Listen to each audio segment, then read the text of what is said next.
across the UK.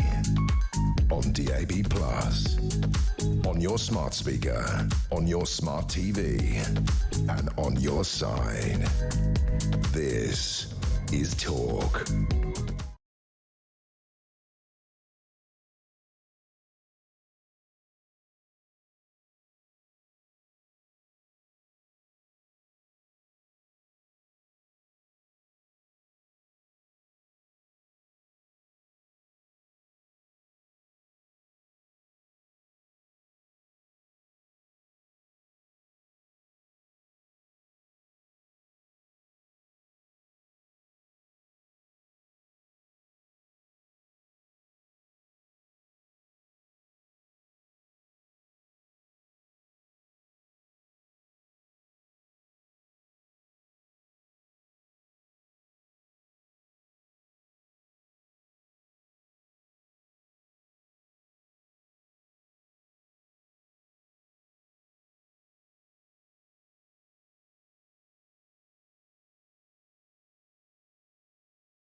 Son of a senior Hamas official, a nuance not shared with the viewers.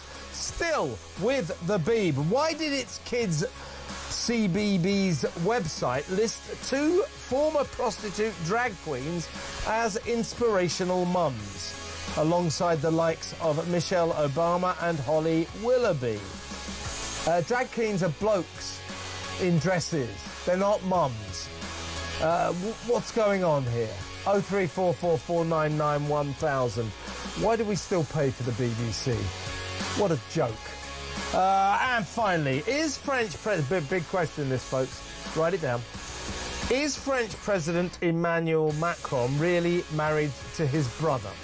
According to a sensational TV series, that has set the airwaves alight. He genuinely is. So what's the truth about Brigitte Macron? This much we know. She struck up a romance with her 15-year-old pupil Emmanuel when she was a 40-year-old teacher. He was 15, she was 40. After that, frankly, a lot of people are prepared to believe anything about this couple. 03444991000. All that and so much more. Don't go anywhere. Stick with me right here, right now on Talk, the home of free speech and common sense. Let's spend Wednesday night together. And for the first hour, for the first time actually, I'm going to be joined to run through some of the big stories of the day from the New Culture Forum, senior fellow there, Philip Kisley. Philip, really glad to have you on board for this first hour of the show. Welcome. Great to see you again, Kev. Right, we've got a lot of work to do. We've got a busy hour ahead. First up, I think this is a can of worms, this is.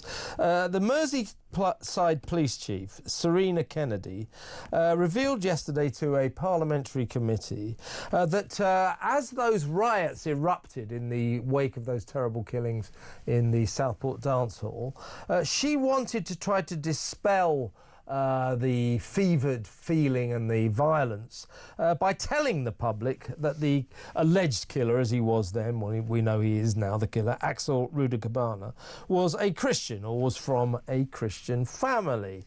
But she says she was prevented from doing so by the Crown Prosecution Service, who told her that to reveal the religion of the alleged perpetrator would prejudice his trial. That's a crock of crap. It wouldn't anyway. And indeed, as such, the CPS has said we did nothing of the sort. We had no problem with that information being released because, of course, it would not prejudice a trial.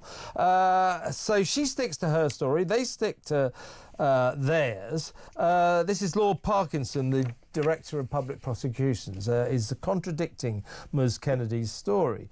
Now, this was the Home Affairs Committee yesterday, but she did say she was very concerned about the disinformation circling in the wake of that horror. Now, that would be the disinformation swirling among many of the rioters. By the way, many of the rioters were perfectly peaceful. They were just lodging their protest. They were worried about potential terrorist connection and also the migrant crisis generally. They shouldn't all be sort of described as far-right thugs. She said she was worried that they were operating on the basis of disinformation. And the disinformation they were operating on was many of them believed that this guy was an Islamic terrorist. Now, that is a moot point. It's up for debate. What Ms Kennedy and indeed the authorities didn't level with the public about was that there was a terrorist connection. You know, you can go into legal definitions about what a terrorist actually is for all you like, but actually the police, Ms Kennedy, and the CPS and the authorities and the government and Keir Starmer all knew that within hours of those poor kids being murdered, Axel Rudakabana's home had been raided and they found an Al-Qaeda training manual written, by the way, by an extreme Islamic extremist, and also enough ricin poison to kill thousands of people. Now, they didn't tell us that. I would suggest that the silence over that was a form of disinformation, and now we've got them squabbling, trying to somehow justify their behaviour. Their behaviour was unconscionable. So was Keir Starmer's, saying they're all far-right thugs and they've got no reason to be doing this. They had information that they knew was very relevant, and they knew that those rioters were not entirely operating purely on the basis of disinformation. And you know, this is a serious situation.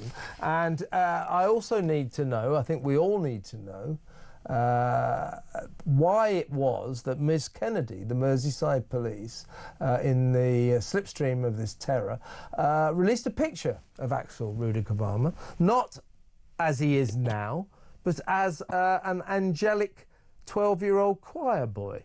Why did they do that? Was it because they wanted us to think better of him? They were clearly very worried about, the talk of him being a Muslim and all that. And by the way, we're still not entirely sure of his religion. He could have converted. I mean, he had this literature written by an extreme Islamic terrorist. So all in all, it is the authorities, I think, that have a lot to explain to us. This is extremely murky. This is all about manipulating the people with official disinformation, and I think we are owed an explanation by Ms. Kennedy, by the CPS, and indeed by Keir Starmer. Yeah, I mean, there's so much there. It's such a kind of worms, as you say. The thing that really struck me at the time, and I think struck everybody, was this insistence through this image that we associate this psychopath, this murderer, this terror suspect with complete innocence, and they were calling him a Welsh choir boy, and it was almost as though he was, every time he stepped outside of the house, he's going to burst into a chorus of "There'll Be a Welcome in the Hills." It was ludicrous.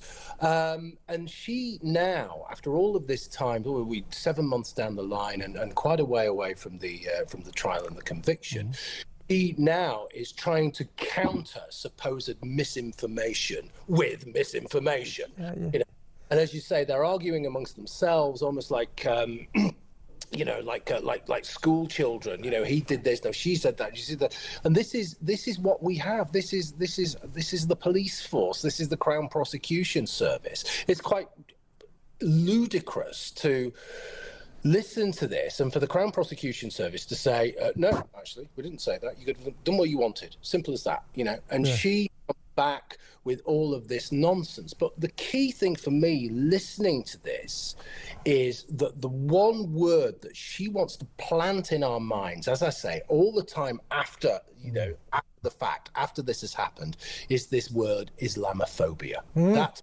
about for her. It isn't about these innocent children. It isn't about all of the legitimate concerns that the protesters, I won't call them rioters, the protesters were expressing. They were expressing fear, they were expressing anger, they were expressing rage. That's a potent combination. But in lots of ways, they were correct. And they knew that this was terror related. And yet here she is trying to kind of connect us to the only word that she cares about, which is Islamophobia. Now, I'm interested to know, I mean, you've got David Collier on the show later on. I'm interested to know, has she ever talked about the gross anti-Semitism that comes from the Islamists? Has she ever dealt with any of that kind of thing? My guess is she hasn't. And it's this kind of manipulation. It's all about manipulation. And that's what we have. We have manipulation from the police service, we have manipulation from the institutions, we have manipulation from the chattering classes who drive culture.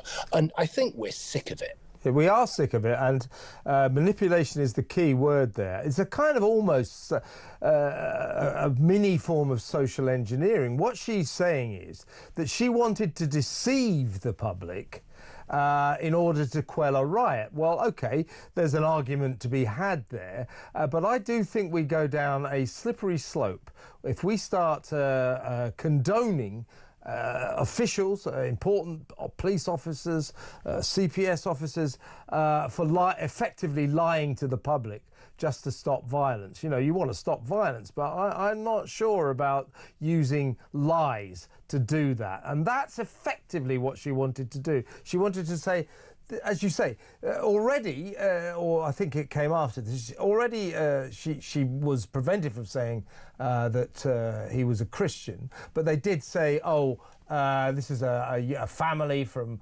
Wales, Cardiff he was born in, they moved north. They didn't mention that they were a migrant family, an immigrant family, that they hailed from Rwanda. So again, the rioters, the protesters, when they said this is something to do with the migrant crisis, this is something to do with terrorism, instead of being told anything like the truth, they were essentially lied to by the likes of Ms. Kennedy and Keir Starmer when they pretended that there was no migrant connection, that terrorism not even in the picture here. And I think, I understand you want to stop violent riots, maybe by any method possible, but if it's lying to the public That is a disconcerting development in a free society, I think. Yeah, I mean, it's also, as well, it's the fact that Keir Starmer called those protesters criminals before anybody had been to court, before anybody was convicted. It was almost like they were tried and convicted because they were a certain kind of person or they had a certain kind of political view. And if context is everything, isn't it? So we've had, for the last year, we've had these hate marches through London and the bigger towns every week. There's been all sorts of things said there, and with all of that kind of stuff, with the pro-Palestine, the pro-Hamas stuff, it's always, oh well, we've got to let them speak because it's freedom of speech, and the police are standing by while there's all sorts of hate crimes going on, and that's not controversial there. That's documented pretty much every week. Yeah. But when it comes to a political position they don't like, when it comes to the kinds of people they don't like, when Islamism and not so much Muslims, because I don't think that's necessarily the target here. It's Islam, Islamism, and the ideology surrounding that. Yep. When that is challenged, when that kind of sacred cow almost is challenged, this is, it's always connected with race. If you challenge it, then you're racist. No, I'm not. I'm challenging an ideology. I'm challenging a set of ideas. I'm challenging people who actually hate us and who are a danger to us. It's got nothing to do with racism. But that connection with racism, and we might talk about later on with some of the other stories, we might talk about this definition of Islamophobia, which is intimately linked to racism. Yeah. That's what they use. And in a way, that's the real problem. And we need to overcome that. We need to push back on that. There's a lot of questions need to be answered, and we didn't really get any decent answers yesterday at the Home Affairs Committee, just a bit of squabbling. But I think that Ms. Kennedy, Serena Kennedy's got serious questions to ask. The main question I want to know, and a friend of mine I know has put in a Freedom of Information request about this. When they caught this guy, they had what they call the perp picture already, so they automatically take a picture of him. They had a picture of Axel Rudick Obama, a current picture. They need to explain why it was they saw fit to release a picture of him when he was an angelic 12-year-old choir boy, and this is why I think they did it. Because they were desperate for us to think better of this guy and therefore calm feelings down, calm the whole situation down. Well, call me old-fashioned, I might be controversial here, but a picture of a kid when he's a 12-year-old choir boy isn't going to make me feel any better about someone who's just brutally slaughtered 3 beautiful young girls in a dance hall. So the thinking going through the Merseyside police as these horrific events unfolded, I think it's just, let's just say questionable. Yeah, we've got a real problem with it. And as you were just saying that then, Kev, I was thinking about the Manchester Arena bombing and the response to the Manchester Arena bombing, where we weren't allowed to look back. We had to sway, and we had to kind of recite rubbish poetry, and we had to think about pop songs, and everybody had to love each other, and there was no real problem. It's just a tragedy. There's no context. It's just a tragedy. These things happen. Yeah. No, we've got to be angry about this. A society that isn't angry about its children being slaughtered is a sick society, and an establishment that tries to manipulate us and tries to lie to us only in certain instances is an establishment that we really shouldn't have, is an establishment, again, that we really should be pushing back against. Yeah, and so when is an Islamic terrorist not an Islamic terrorist? In Britain, after they have committed terrorism, an atrocity, they cease to be Islamic or Muslim. They become a loner with mental health issues. We try to cover up for these people all the damn time, and it's got to stop. I think, as you say, Philip, the public are onto this, and we're not going to sit around next time and have that Prime Minister of ours just say, you're all far-right thugs. He said they were protesting about nothing. Well, it's just not true. Two-tier policing was there in all its lack of glory then. Listen, we're going to stick with a similar theme. We're going to go to break now, Philip, but when we come back, we are going to talk about Islamophobia. that term, which is still being used, we believe, to suppress the exposure of grooming gangs up there in the north. So stick around for that. Stay tuned.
Across the UK, on DAB+, on your smart speaker, on your smart TV, and on your side.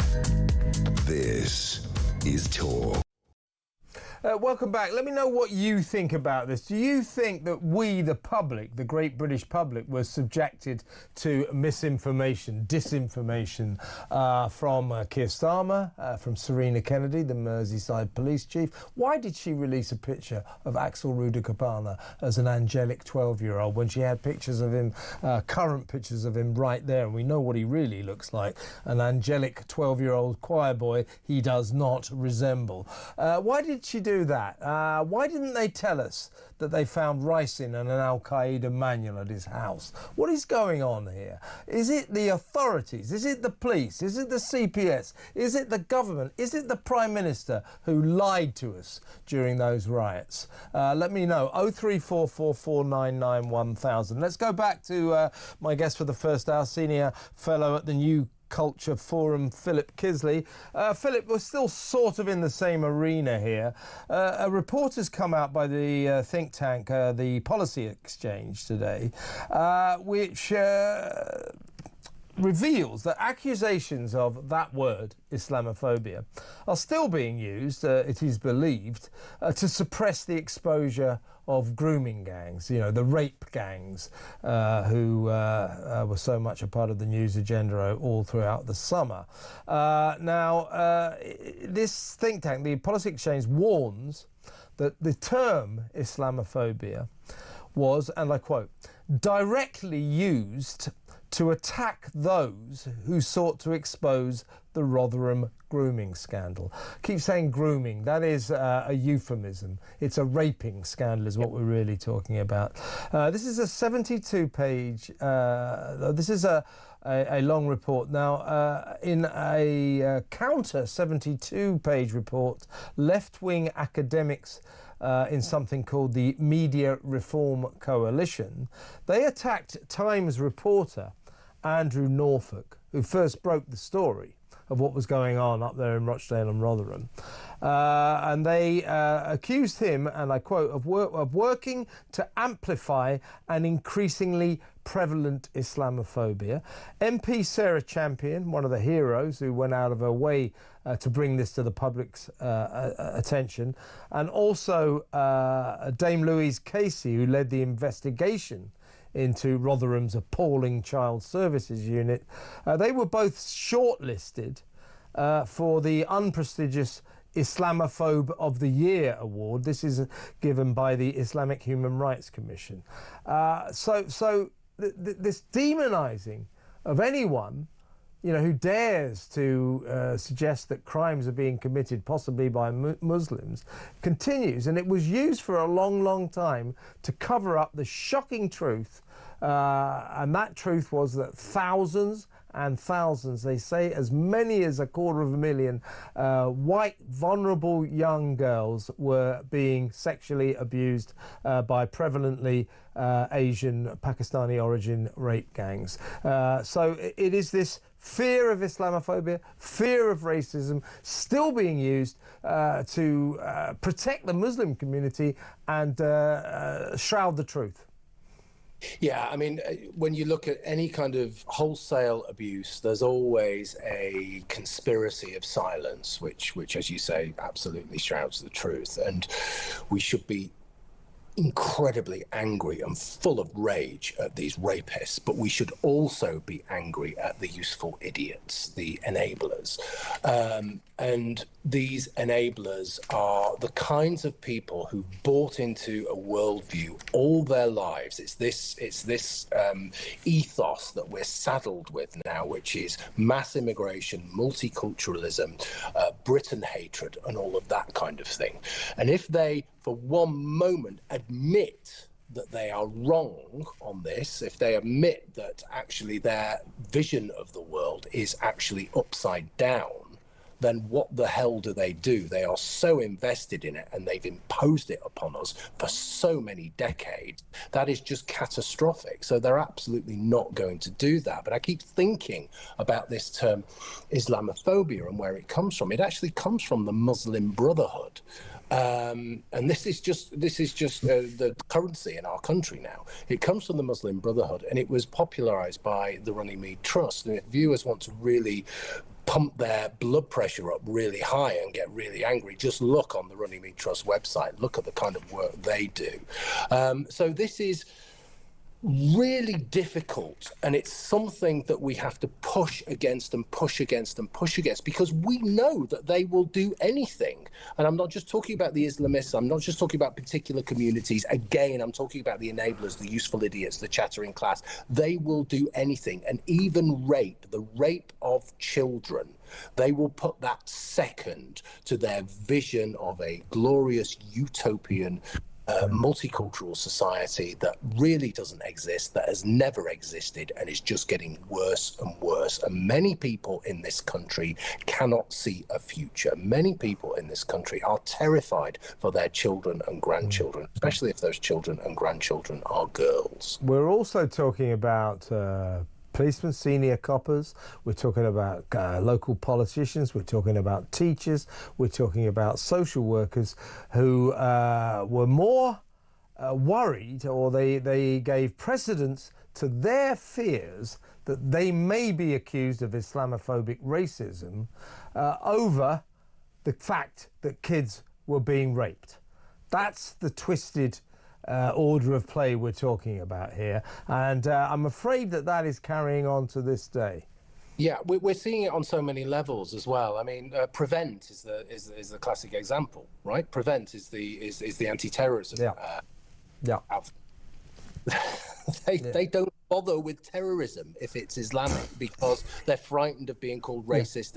And and when you say they don't bother with terrorism if it's Islamic, you're talking about in the last 25 years, I think it's 94% of people who've been either injured or killed by terrorism in terrorist incidents in this country.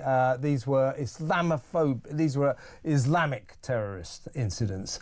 So not dealing with Islamic terrorists is like that is the main story here. Most terrorism in the Western world is Islamic terrorism. So trying to act like it's not happening, it means you're not dealing with terrorism at all, really. It's overwhelming. It's overwhelming. It's well over 90%, as you say. And what they do is they try and move the story away from that and focus on this fictional far right, this bogeyman far right that really doesn't exist in any meaningful number. And it's the same thing. It's the same strategy that we talked about Southport. It's the same thing. You know, those protesters were far. No, they weren't. They were concerned citizens. Some of them went too far, and I'm not condoning violence in any way, shape, or form. Yeah.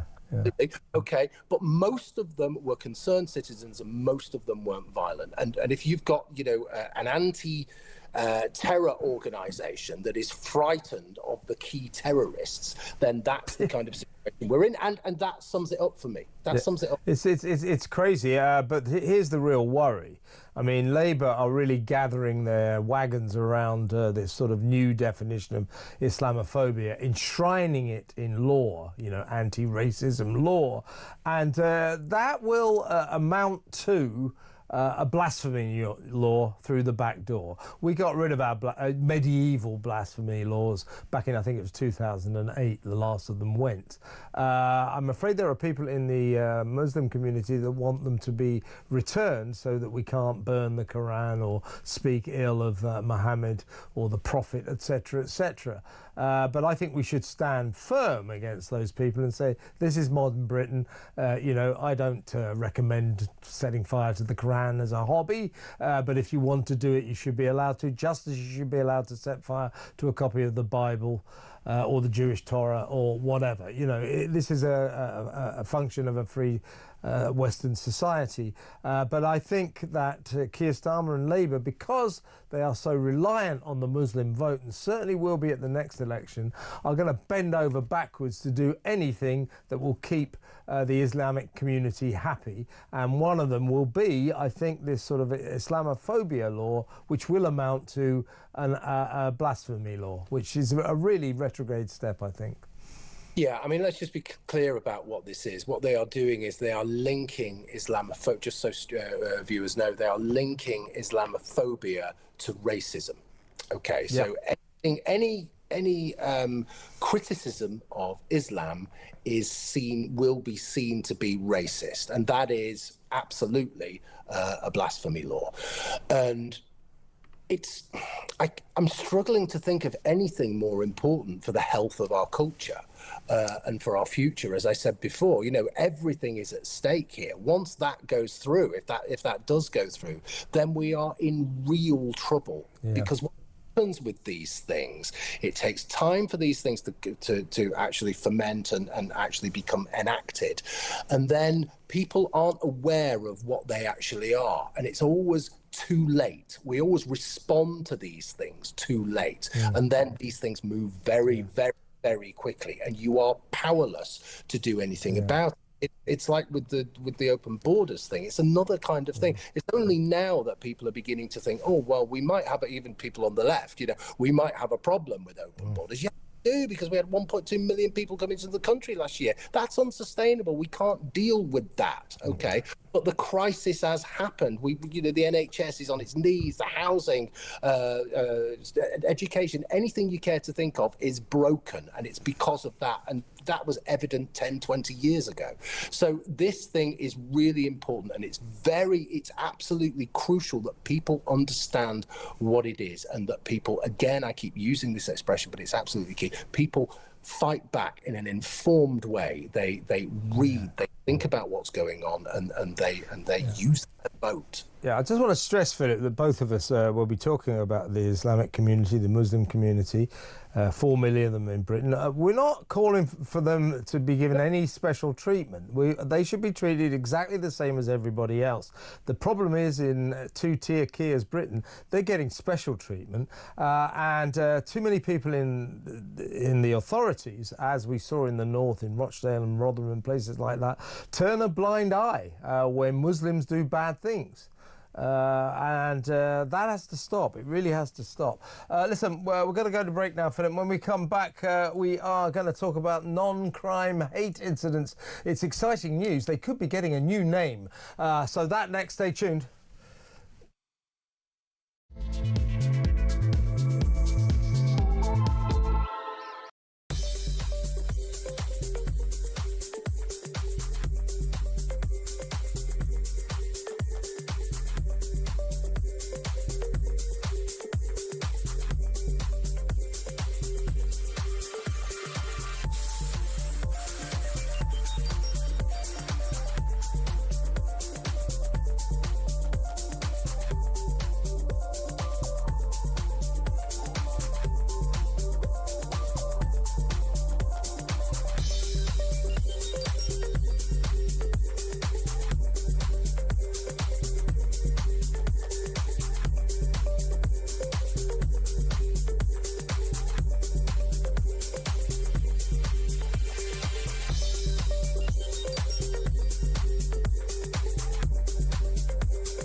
Across the UK, on DAB+, on your smart speaker, on your smart TV, and on your side. This is Talk. Welcome back. I am still with the senior fellow from the New Culture Forum, Philip Kisley. Great to have you on board, Philip. You must do this again very soon. Let's talk about non-crime hate incidents.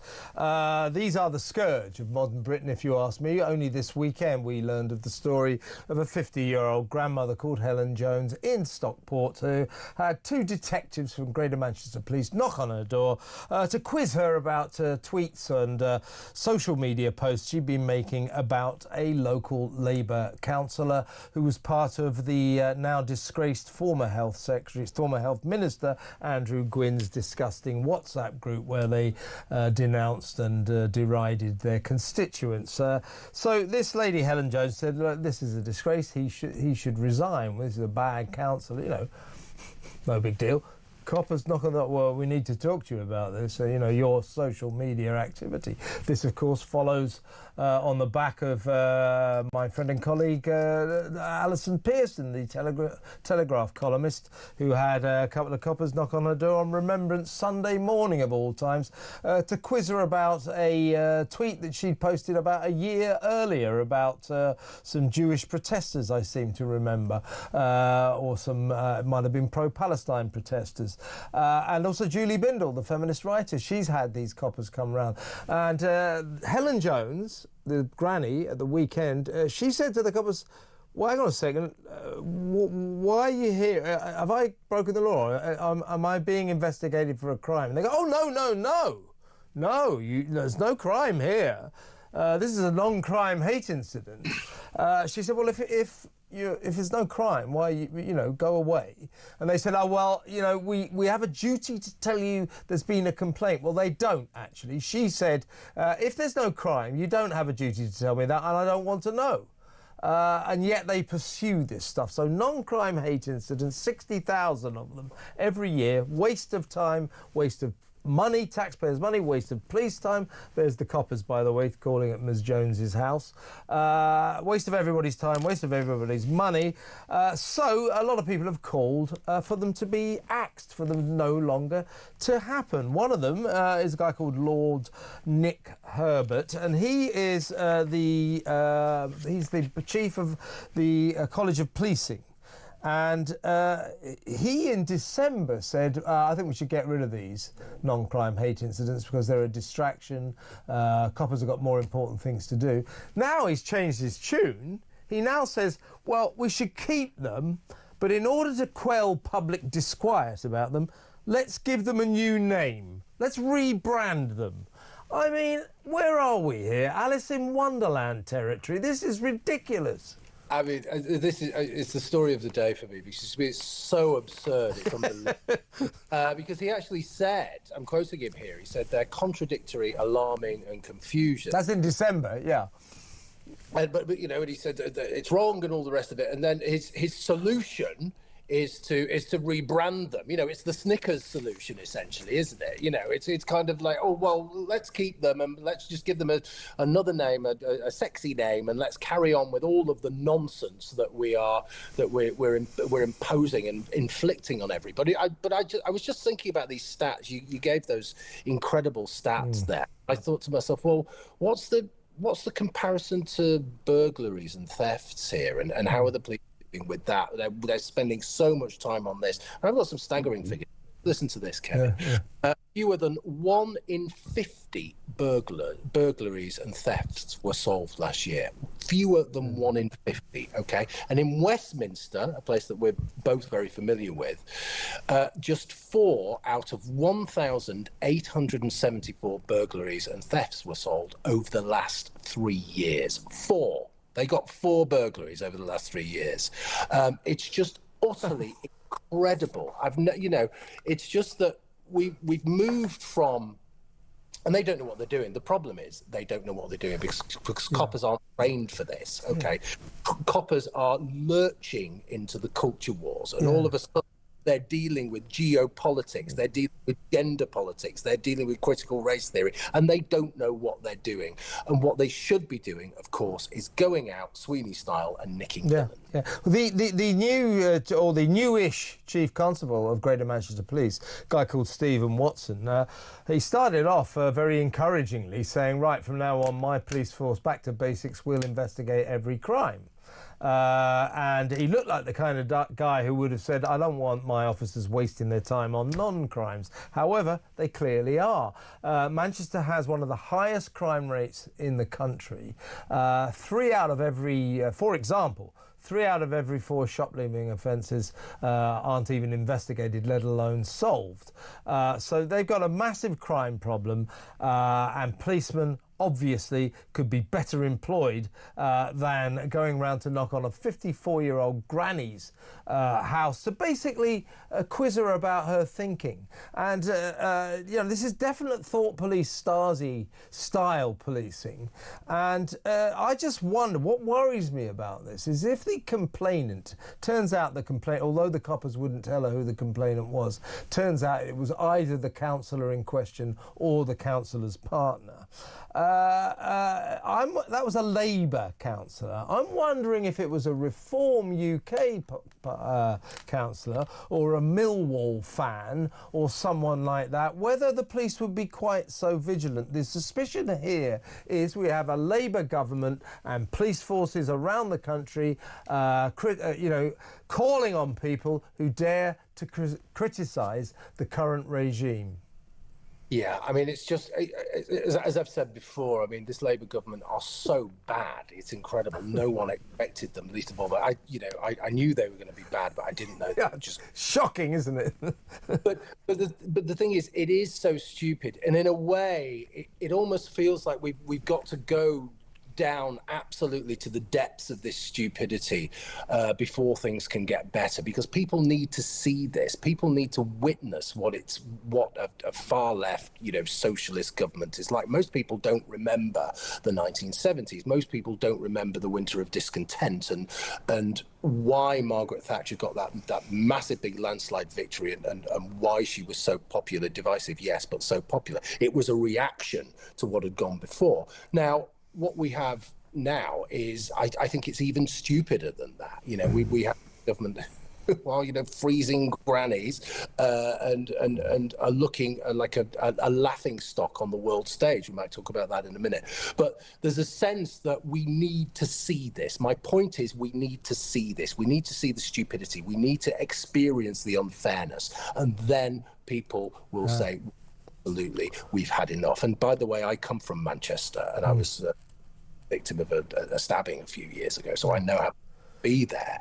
And this doesn't surprise me at all, because Manchester, as you say, have got previous for really bad policing and this kind of ideological wading in that they just know nothing about. Lastly, before we move on, we need to talk about Mr. Starmer goes to Washington. We'll talk about that next. But my friend Alison Pearson, the Telegraph columnist, has now launched legal action against the Essex police for harassing her in that unjust and illegal way. It is absolutely absurd, but more worryingly sinister, that in free Britain, we have coppers calling on people's houses to question them about their thinking and their social media activity, whilst stressing to these people, you have committed no crime. That is wrong, and non-crime hate incidents shouldn't be renamed and rebranded. They should be axed. And I think the public should stand up and shout from the rooftops about that. Next up, Peter, as I say, Philip, we're going to talk about Keir Starmer. He's currently in Washington attempting to look like a global statesman. Good luck with that, Keir. That next, stay tuned.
Across the UK, on DAB+, on your smart speaker, on your smart TV, and on your side. This is Talk. Welcome back. Still with a senior fellow at the New Culture Forum, Philip Kisley. Philip, it's the new comedy movie, Mr. Starmer Goes to Washington. It's like the original, but it lacks all the charm. So he's over there. He's arrived there to see Donald Trump, obviously.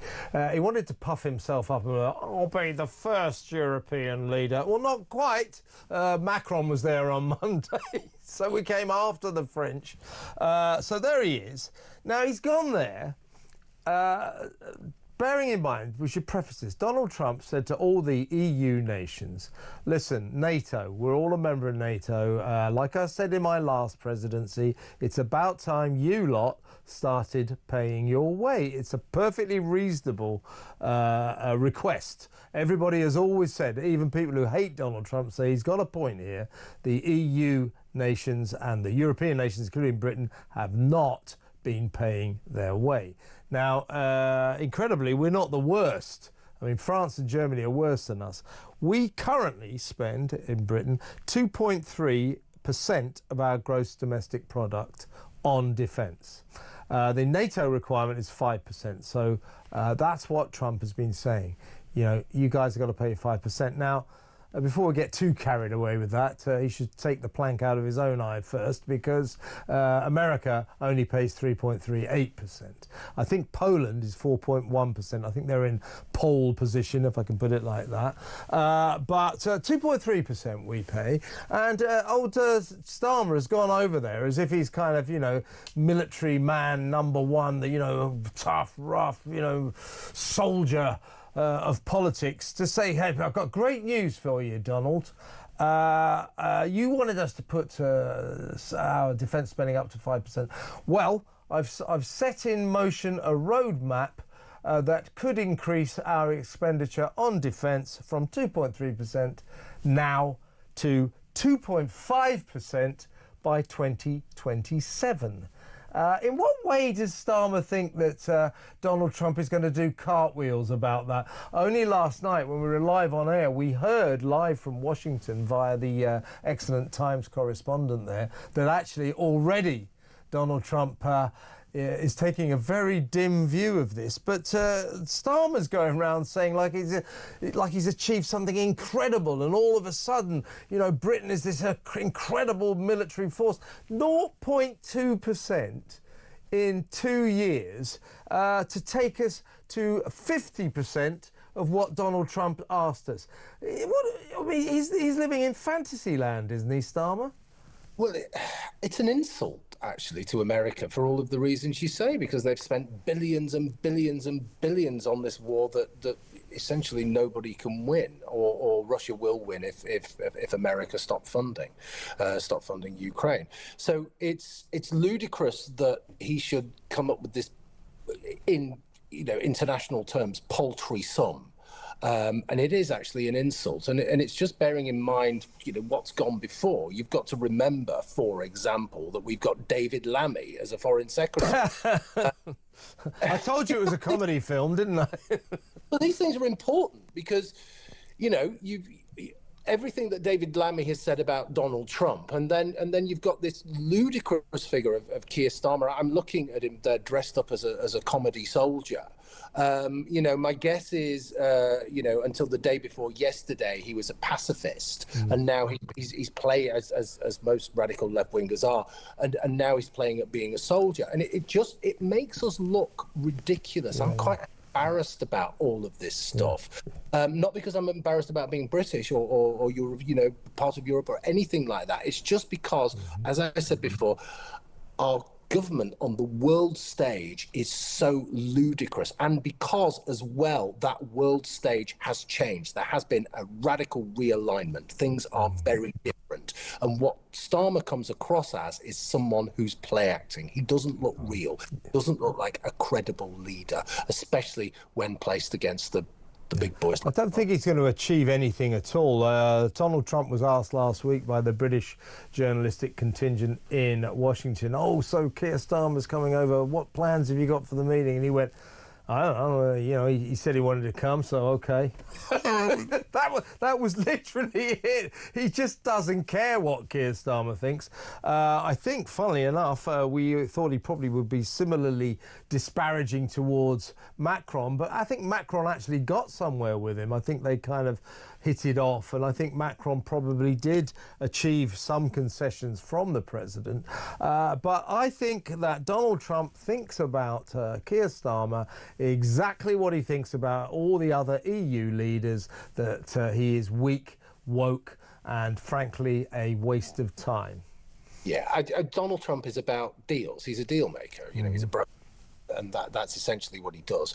Keir Starmer is a robot by comparison, and it's difficult to think of two people who are so different, who are just not going to get on. Probably Macron handles himself quite well behind the scenes and is much more personable and can think about and can talk in that kind of way. With Keir Starmer, you just know he is one-dimensional. He's a cardboard cutout, and that's what he's like behind the scenes. That's what he's going to be like at dinner. That's what he's like socializing, and that again is catastrophic for us. I'm not just talking about policy, I'm talking about him as a person, a player on the world stage, and that is really bad for us. All of those soft skills, those soft qualities, which are so important in leaders, which are the fundamentals of leadership, we see that they're absent here. My God, what does it look like on the world stage? Absolutely, and I think what we're being subjected to in terms of Starmer, this is performative. He's trying to act like someone bestriding the world stage, ludicrously suggesting that he is the bridge between Europe and America because of his special relationship with Donald Trump. Well, I think the special relationship between America and Britain is extremely strained, and I think was always overstated, particularly as most Americans couldn't even point to Britain on the map.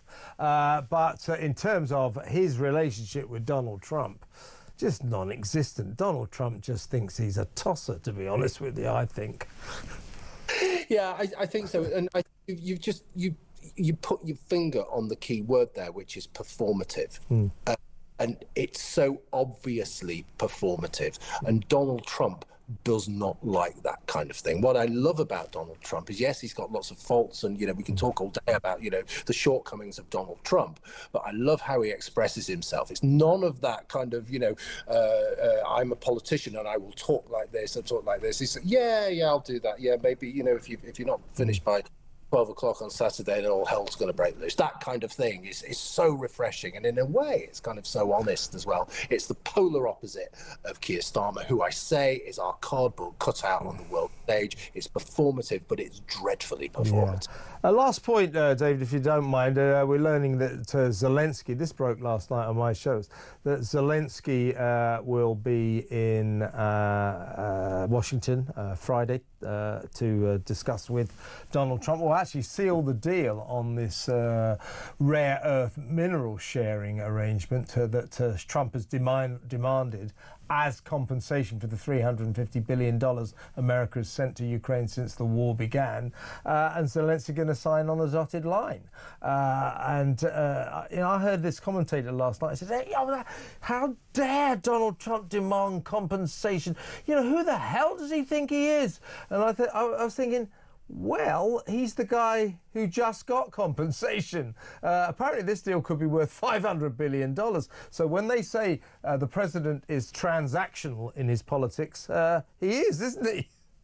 As I say, he's a deal maker, and this is really, really important to the Americans. They need this because if they don't get this compensation, let's call it compensation, but we're talking about rare earth here, we're talking about minerals, we're talking key things for the Americans. What they don't want is for the Chinese to step in, and then they will be in a very weak position globally. So there's something about that as well. But I think it's right. If I've been paying your mortgage for the last 20 years, maybe you could put me up in your house every once in a while. You know what I mean? Yeah. That's exactly right. Fair enough to say that. I think it's fair enough to say that, and I think Trump is in the right here. And I think Trump has literally saved or America, I should say, has literally saved the country from annihilation from Russia. Yeah. So come on, let's at least play the game as far as Trump is concerned. Yeah, I think he's going to force this peace deal through. Zelensky will be at the table, so you'll have Russia, Zelensky and America at the table. He'll force the deal through, and now the thing about this rare earth mineral deal is that's good news because America has got something to protect. So they will not be having Russia coming back on in. The Americans will protect their minerals. So I think all told, this is a win-win situation. Philip, fantastic to talk to you. Come and do this again real soon, as they say in the States. Philip Kisley there, Senior Fellow of the New Culture Forum. Next up, as I say, we're going to talk to the investigative journalist, deserves great congratulations, David Collier, who broke the story of the BBC's disgraceful Hamas propaganda documentary, Gaza, How to Survive a War Zone. He's the one who found out that the 13-year-old narrator of this documentary, unbeknownst to the viewers, was the son of a senior Hamas official. So stay tuned for that. That's coming up next.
Across the UK, on DAB+, on your smart speaker, on your smart TV, and on your side.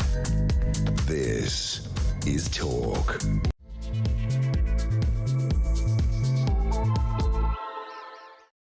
Welcome back. Now, let's talk about the controversial, in fact, let's call it what it's, the disgraceful BBC programme documentary called Gaza: How to Survive a War Zone. As we now know, a nuance that the BBC did not tell viewers when it was screened last week. The narrator of this was a 13-year-old kid who turns out to be the son of a senior Hamas official, the Deputy Agriculture Minister, as a matter of fact.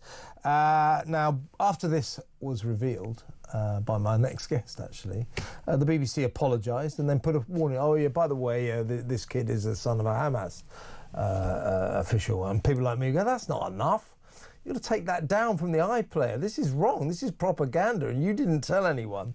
So come Friday, about 2 days later, they have finally took it down to subject it to due diligence. That would be the due diligence they should have subjected it to before ever screening it. This is a disgrace. The BBC is in big trouble. And my next guest deserves great congratulations for breaking this story, because this is outrageous situation involving probably licence fee payers' money. This documentary cost £400,000. It looks to me as if some of that money ended up in the pockets of Hamas. So your money ended up in the pockets of an illegal terrorist group. So that cannot be allowed. So a warm welcome to the show to investigative journalist David Collier. Welcome, David. Hi, Kevin. Thanks for inviting me on. And congratulations on revealing this, because it needed to be revealed.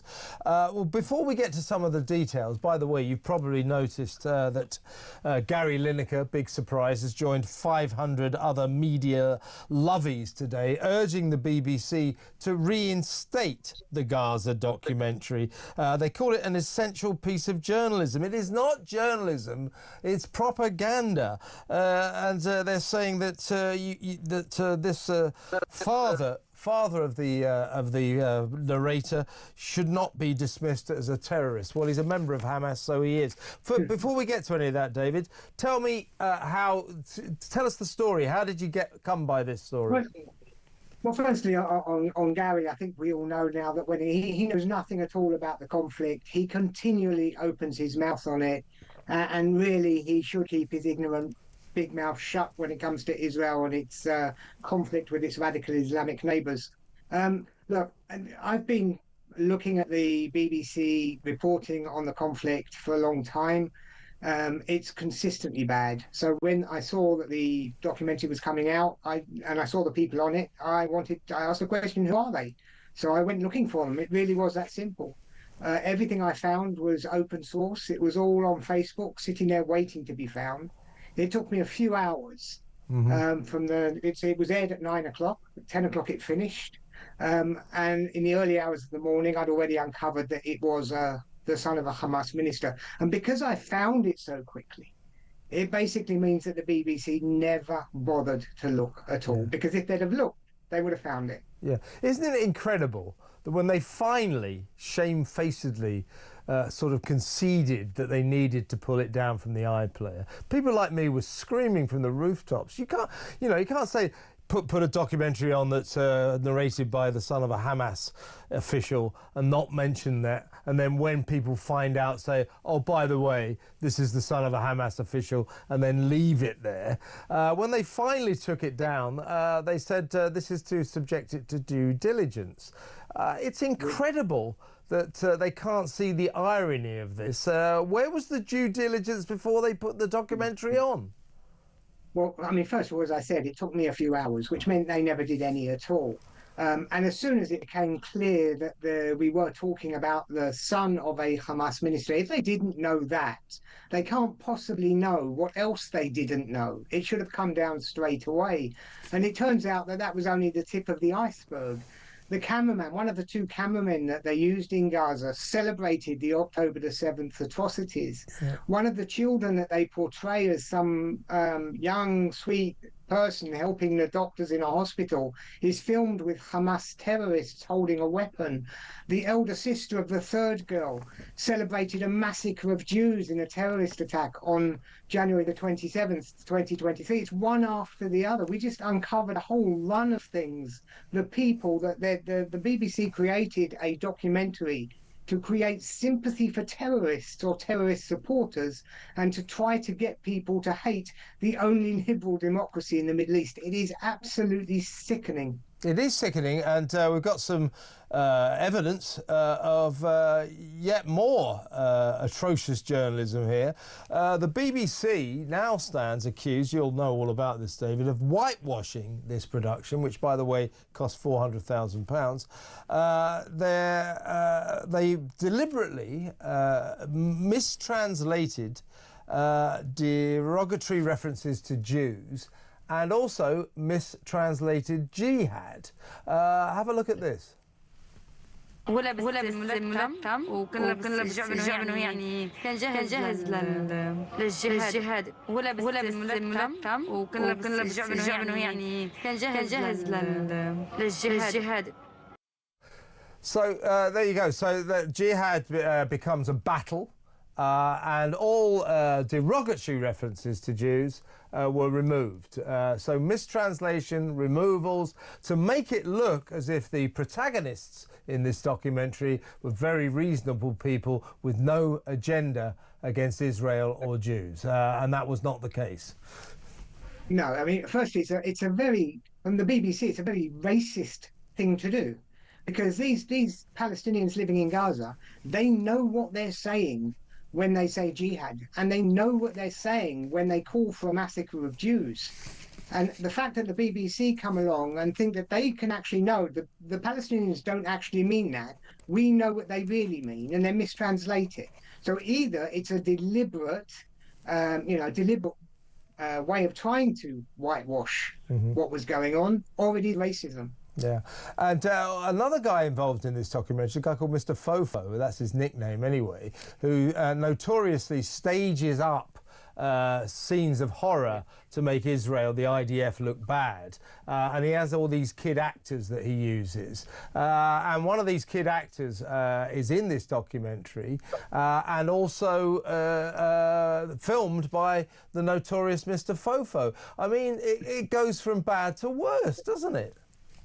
Well, look, we are watching a pantomime. This is it. It is a pantomime. They've put on a show. Hamas have put on a show, and you and I and the rest of the British public have been forced to pay for it. It's absolutely disgraceful. And we're not talking about just like people that are having an argument with Israel. We're talking about proscribed radical Islamic terror group that our state broadcaster has decided to work with to provide a false narrative. And what happens is the people in the United Kingdom see it, they get taught to love the terrorists, they get taught to hate Israel, and then they end up picking up a Palestinian flag, marching through the streets of London, calling for the destruction of the only Jewish state in the world.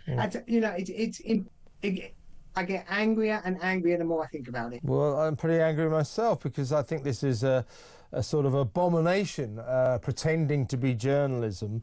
Let's get back to this ridiculous letter that has been sent by 500 media figures, of course, including the great Gary Lineker, Miriam Margolis being another, Juliet Stevenson, Ruth Negger. I'm tempted to say the usual suspects, you know, all those left-wing Exactly lovers. it. Yeah, now they call this, they want this film put back on the iPlayer. They call it an essential piece of journalism, offering an all too rare perspective on the lived experience of Palestinians. And then they go on, this is what struck me, they go on to say that the criticism, people like you and me saying this is a disgrace, our criticism is based on, and I quote, racist assumptions and weaponization of identity.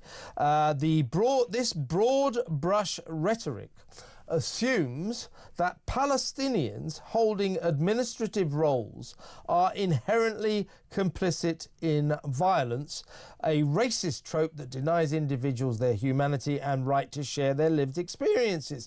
The Palestinians in question are members of Hamas. That is a prescribed, a forbidden terrorist organisation. What are Gary and the gang, what do they think they're talking about? Well, look, firstly, as you point out, it's the same names, right? It's the same names all the time. We see it in all these letters. Every time something comes up where, you know, that we try to address the imbalance, they come along and protest that we're being racist or whatever. At the end of the day, they must be living under a rock somewhere, because if they say that we haven't seen the Palestinian voice over the last 16 months, I don't know what TV they've been watching, because I've seen nothing else. And we're talking about a Hamas-driven propaganda movie. Why on earth should the British public have to fund something like that? And how dare the British broadcaster even put it on air? Exactly right. And, now, you know what the BBC's like. I mean, the chances are, they'll probably just wait until the storm blows over. I suspect that even by the BBC standards, they might not be able to get away with this. I think in particular, the head of news there, Deborah Turnis, is in big, big trouble here because they didn't show due diligence. You know, they obviously asked no questions about who this kid is or anything else. Now, this documentary made by an independent production company, the BBC says, oh, well, they didn't tell us that this kid was related to a Hamas official. Well, it's your job to find out, to be honest with you, before you can't just put something on without asking any questions. But here is the very important question, David. £400,000 this documentary cost, which, if you look at some of the continuity in it, I think is rather overpriced. It's quite shoddy. You know, the kid's got a different haircut in every scene. He's got different clothes on. It's pretty amateurish, but it cost £400,000. Now, you know the way this goes. The producers, you know, you can't just employ a 13-year-old kid. You have to talk to his parents. They would have talked to the parents. Yeah, you can use my kid. Next question, so what kind of money are we talking about? So there is no doubt whatsoever, certainly in my mind, but I think I can go further than that, that money from the BBC, in other words, licence fee payers' money, has ended up in the pockets of Hamas. That's extremely serious. Well, this was a question that was, you know, immediately raised. I mean, once we know that this is going on, once we know we're dealing with the child of a Hamas family, then you're right. I mean, you've got safeguarding issues. So absolutely, they must have had contact with the father. Absolutely, contracts or whatever were signed, and everything about this screams that it's a Hamas production. So the question isn't really whether money was transferred into the hands of one or more Hamas actors, but how much of our money was transferred into the hands of the Hamas actors, which means that we have a situation where our state broadcaster has taken our money, the license fee money, and transferred some of it to a prescribed terror group. Yeah. And that raises issues that other people really need to start looking at and addressing. Yeah, you're quite right. I mean, the real question, because some people say, well, did that money end up with Hamas? Yeah, it's hardly worth debating. It did. The only real question is how much. But even if it's £5, that's wrong. And it's not going to be £5, by the way. It's going to be a lot more than that. And I suspect when we talk about Mr. Fofo as well and the other kids involved, I think quite a lot of money, effectively BBC licence fee payers' money, has ended up in Hamas pockets. And as I say, that's very serious. Well, firstly, I agree with you. Secondly, it's based on the basic misrepresentation that the BBC and actually most UK media have been doing, that effectively portrays Hamas as some kind of alien invaders that are nothing to do with the Palestinians in Gaza, and there's just like 6 of them, and the other 99.99% of the people in Gaza are all innocent civilians. This is the false image, the narrative that has been pushed out day in, day out by all of the major, you know, legacy media, if you like. Yeah. And so we get in this position where as soon as you say, well, the 400,000 wasn't spent here, a lot of it must have been spent there.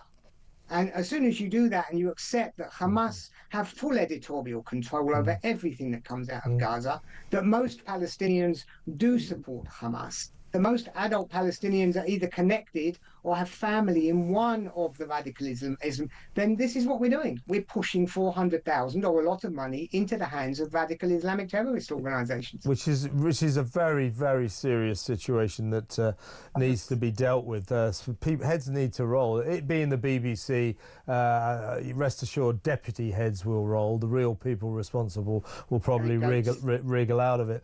But the suggestion on the part of these lovies that a Palestinian official, the deputy agriculture minister, by the way, what kind of agriculture is there in Gaza? He's the deputy tunnel digger, isn't he? But that notwithstanding, to say, oh, he's you're just assuming he's Hamas. Well, Hamas are the government in Palestine, aren't they, in Gaza? Right. So of course he's a member of Hamas.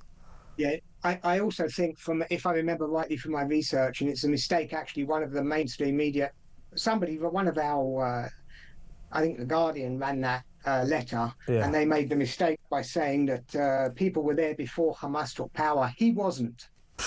He came after Hamas took power. Yeah. If I'm not mistaken, he moved into Gaza once Hamas was already in control and took up a senior position within that government, which means he is absolutely connected to that terrorism. Yeah, and let's not beat about the bush. All government officials in Gaza, Palestine, are members of Hamas because that's the controlling party. They are members of Hamas. 100%. So, well, listen, David, fantastic to talk to you, and well, let's keep in touch because I'm sure you'll get more developments. But really great reporting. Congratulations, and thank you for joining me. David Collier there, the investigative journalist who broke this story, this tremendous scandal. That it's egregious, this. I was talking to Rod Liddell about it last night. Extremely egregious. And the BBC has got some explaining to do. I think at least one head has to roll, maybe more. I mean, they can't get away with this. As David and I were just explaining, this is our money. Your money, my money, that is if you're a BBC licence fee payer, that is a declining number of people, I agree, has ended up with a prescribed terrorist group. This is serious, folks. Let me know what you think about this. But I think it's the moment, it is the straw that broke the BBC camel's back. That organisation is disgracefully anti-Semitic, it's anti-Jewish, it's anti-Israel, and its reporting of the Gaza conflict since October the 7th has been an absolute disgrace. What do you think? 0344499 1000. More on the Beeb when we come back. Stay where you are.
across the UK. On DAB+, on your smart speaker, on your smart TV, and on your side. This is Talk. Welcome back. Now, we're going to stick with the BBC, because when the BBC isn't busy imposing on unsuspecting Brits propaganda films made by Hamas, it is obsessed with drag queens. Absolutely obsessed. RuPaul's Drag Race.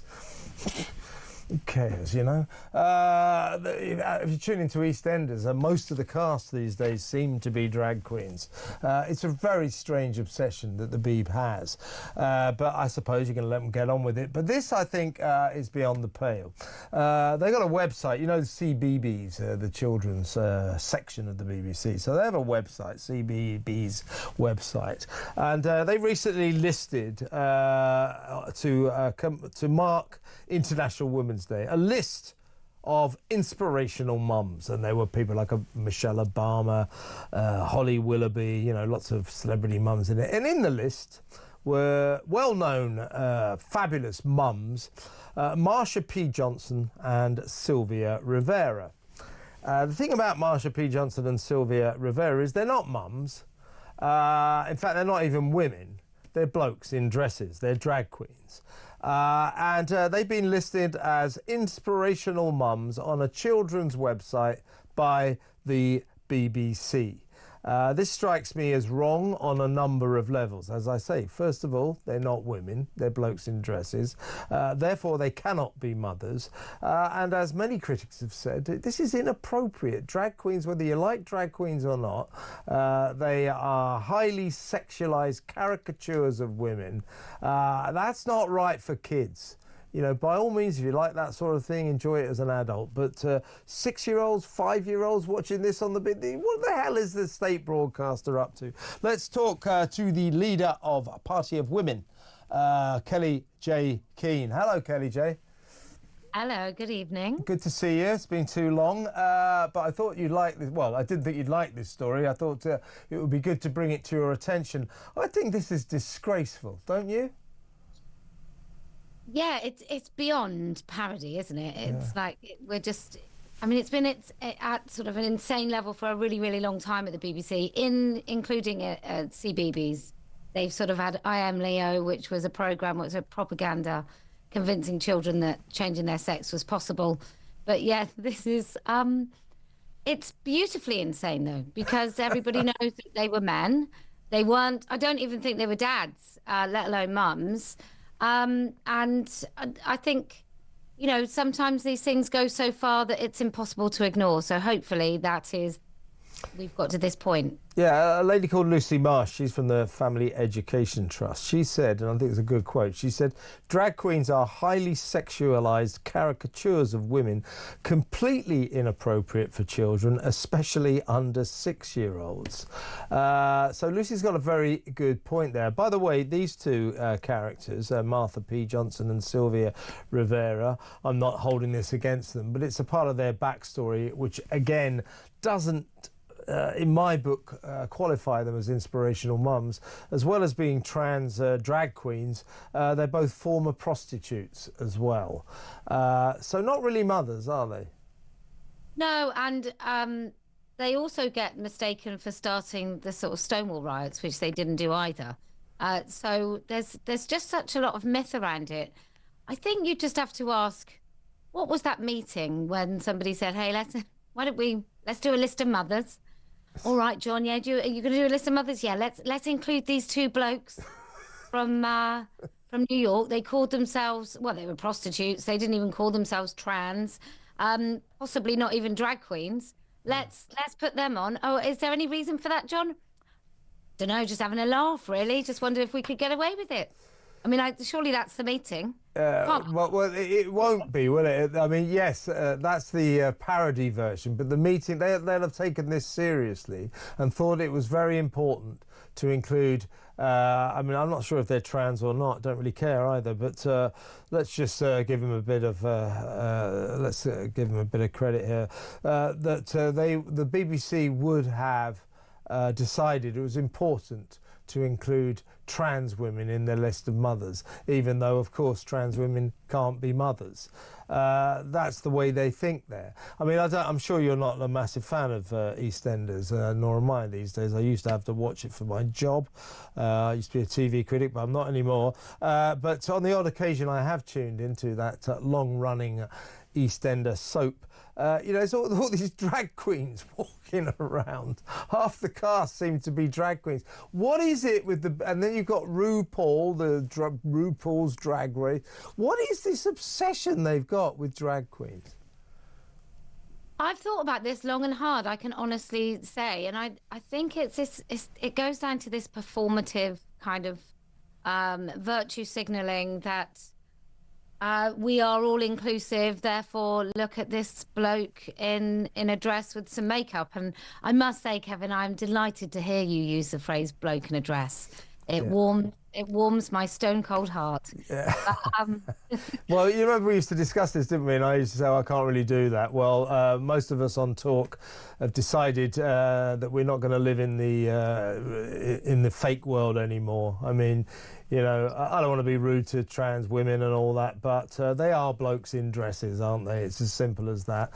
So that tends to be, it's almost the house style now. We call them what they are. And that's what these... But drag queens in particular, you know, trans women are a different proposition. I've got no objection. I don't care about trans women. Good luck to you all. I hope you're all very happy. The only line I draw with trans women is when they turn around to me and say, you must accept that I am a biological female, that I wasn't born male, that wasn't really me, and I was only really born when I trans. It's no, you were born male and you are still male. You want to be, so don't tell me to accept something that is scientifically not true. So that's where I draw the line with them. But you know, generally speaking, I think you agree with me. I've got no, you know, good luck to anybody who wants to lead their life however they want. But drag queens, I think, are a different proposition. I think drag queens try to. I think drag queens try to. Sort of attack women in a way, try to undermine them, try to make fun of them. I'm not entirely convinced by the wonder of drag queens. What's your feeling about them generally? Oh, I've never wanted to watch somebody on a stage mime with a lot of makeup. I've never really understood it. However, I'm fully kind of okay with the idea that if you want to go and pay good money as an adult to go in a club and pay for that entertainment and someone can make a living, if somebody else is willing to pay for tickets, then great, go for your life. And that's why there's like an entrance fee and there's a market force that says whether or not it's a good thing or it's a needed or wanted thing. But when you keep shoving it down our throats, particularly to children, I just don't like it. It feels like there's something else going on and it's not genuinely about entertainment and it's not genuinely about like an appropriate storyline if it is all over our soaps, which I suspect it is.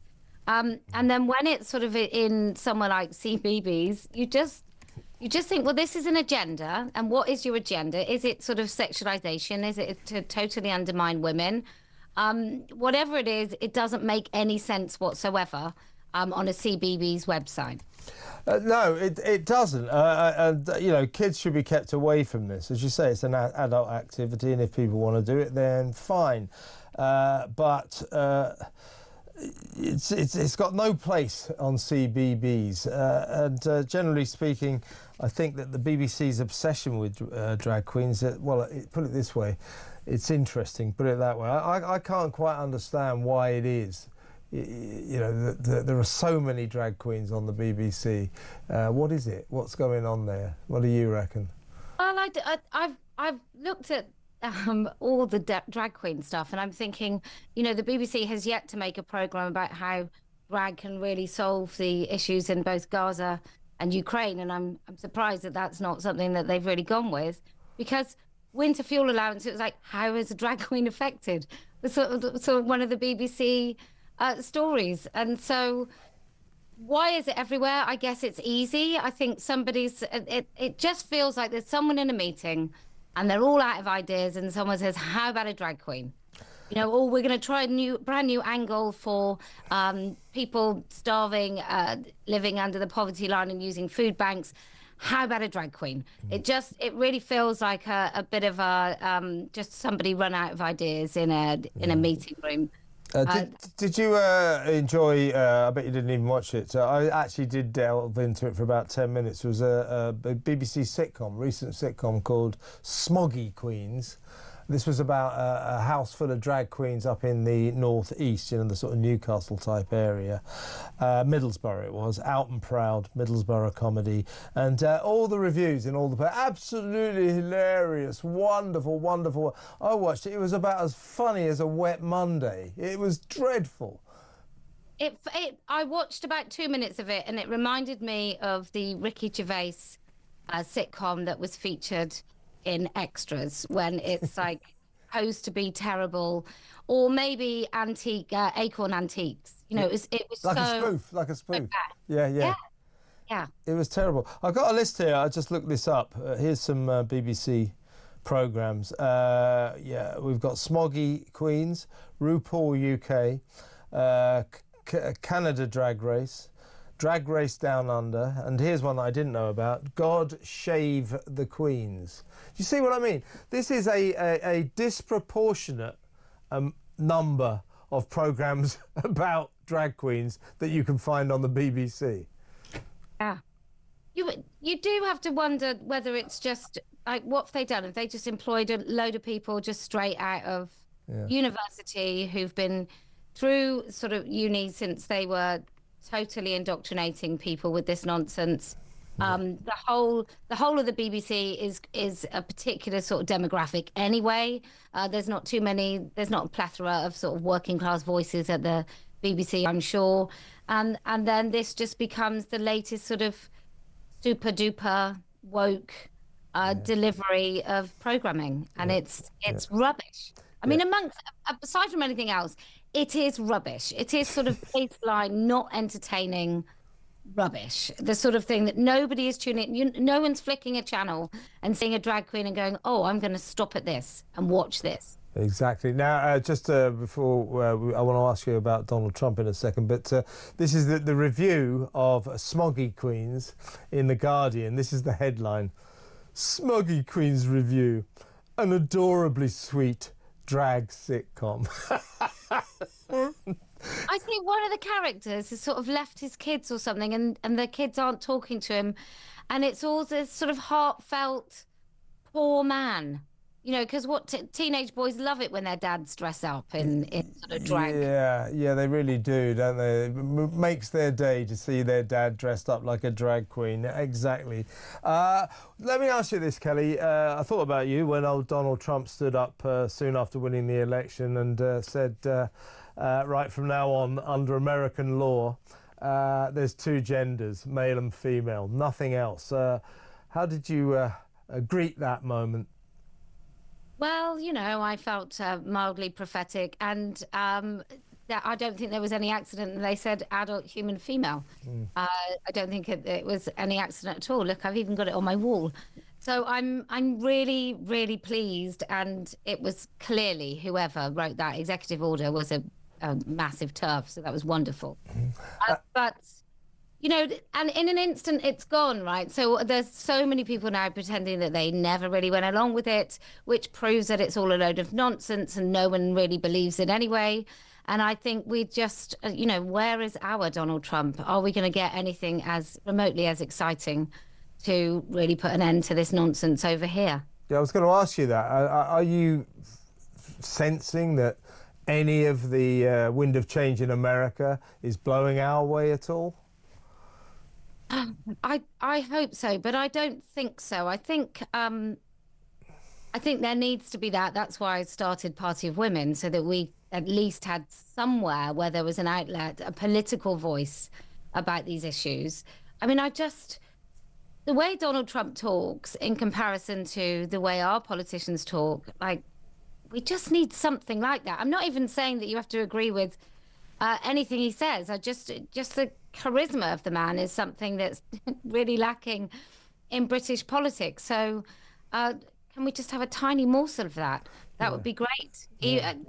just to speak about the issues. Absolutely. I tell you what annoys me about the whole issue is they say, oh, well, you know, there's two sexes. I mean, let's not bother with that intersex thing. You know, that's just a distraction. Fair enough. Sometimes you get people who cross over between the two naturally, but so they go, oh, it's two sexes, the male and female, but there's 107 genders. Well, actually, that is a misappropriation of the word gender. They have changed the meaning of the word gender. Gender, in terms of your biology, used to mean exactly the same as sex when you used it in that respect. So what is your sex? I'm a male, you're a female. The exact same question could be, what is your gender? But they've appropriated that word and said, oh no, gender means different to sex in that respect. Well, actually it doesn't, but they've changed the meaning. Yeah, well, 100%. Look, this is all about language, because it's not really about anything else, is it? It's all about a man's desire to get other people to call him a woman. I mean, he might not even think he's a woman. He might just say he thinks he's a woman to make other people say it. But it all comes down to language. So for me, I want the Gender Recognition Act repealed. You know, that's what Party of Women want. We want the Equality Act to probably get rid of the word gender reassignment, if not scrap the whole thing, and the European Court of Human Rights. I think we are tethered to all this nonsense through this sort of bureaucratic rubbish, which means at the end of the day, there is a man in my daughter's changing room. Like, however we look at it, that is the end result. Speaking of that, last question really, Kelly J, good to talk to you again. Beth Upton, Dr. Beth Upton, I don't know what his real name is a bloke, he's a doctor, a GP up in, a hospital doctor up in Scotland. Well, he took it upon himself to, you know, transition and say that he was now a woman. And he goes into, he kept going into the female changing rooms in a hospital up in Fife. And a nurse called Sandy Peggy said, get out of our space. She ends up getting suspended. And she's now back at work, but on special duties, so she doesn't bump into Beth Upton. The thing about Beth Upton, he's a doctor. And he said in this tribunal case, there's this case going on now, which is very, very key, by the way. It's going to be the eyes of the whole world are on this case. He said, I'm biologically a female. And so it was sort of pointed out, well, you're a doctor, you're actually not. And he said, oh, well, you know, the term biology, you know, it's fairly meaningless. I mean, when you get a doctor saying something like that, it's kind of worrying, isn't it? It is worrying, but we knew this was coming because it's been, you know, in biology, in universities, they've got this nonsense. And I've talked to trainee doctors where they are doing some of their training without sort of referring to male and female. So, like, he's a really fine example of what we should be very, very, very fearful of. Because let's face it, before and he's still, I assume he's still using the female changing room, even if Sandy Peggy isn't subjected to having to share with him. But he's also treating patients, and those patients are having to pretend in front of them is a female doctor. That's not just him. That's nurses up and down the country that are men pretending to be women. There was a woman I spoke to recently, the chaperone that came to escort her in an internal exam when she was with a male doctor. That was a man in a dress. So, I mean, these are really worrying times. And this is because the Conservative government was so weak. And now the Labour government, I think, are going to be so much worse. So we need an end to this. I think we need to stop allowing people in positions of real trust dealing with vulnerable people. We need to stop allowing them to be able to lie about their sex at work and demand that everybody else lies too. Absolutely. Well, as you say on your shirt there, Kelly, hold the line, keep up the fight. Really great to talk to you again, and come on again soon. Kelly J. Keane there, leader of the Party of Women, long-time campaigner. She believes that women, the definition of a woman is an adult female human, which it is. If you're not an adult female human, you're not a woman. End of. Right, next up, we're going to talk about the NHS. And we're going to be talking to a counsellor, a reform counsellor, and yeah, Oliver Freeston. So stay tuned for that. That's next. We'll be back in a moment.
across the UK.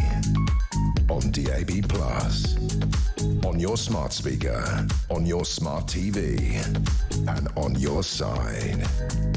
This is Talk. Well, here's a thing. We pretty much know the NHS is useless. It's broken. The current Health Secretary Wes Streeting says he's going to fix it. He hasn't so far, not showing any signs that he will either. It's useless, it's a mess. So by extension, the person running it, the chief executive, is also pretty useless. And indeed, Amanda Pritchard redefines the term useless. Absolutely hopeless. She took over this job in 2021.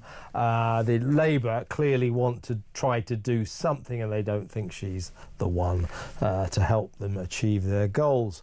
Now, the thing is, she's been paid since 2023 £270,000 a year to be the chief executive of the useless NHS, and has presided over catastrophic decline, rocketing waiting lists, and less and less efficiency, people dying in corridors on trolleys, etc., etc. You know what we're talking about. Anyway, she, I think probably with some pressure from the government, she's decided to step down. She's resigning. Okay, fine, good. Give someone else a go. But she's going to receive, after resigning, £112,500 payoff, £112,500 as a payoff. Now, that's all right if your bosses want you to go. Look, here's a redundancy deal. Look, you're going to go, but we're going to get rid of you, but we obviously owe you compensation. Here's the offer, whatever. But when you resign, well, why would if you're quitting, why would you get £112,500? Why would you get that? Let's talk to, he takes a great interest in health matters. He's a Reform UK councillor, very young councillor up in Lincolnshire, Oliver Freeston. Welcome back to the show, Oliver. Hi, Kevin. How are you? Thanks for having me back. Good to have you. What do you make of this? I mean, I'm glad she's going because, she's the latest in a long line of not very good NHS chief executives.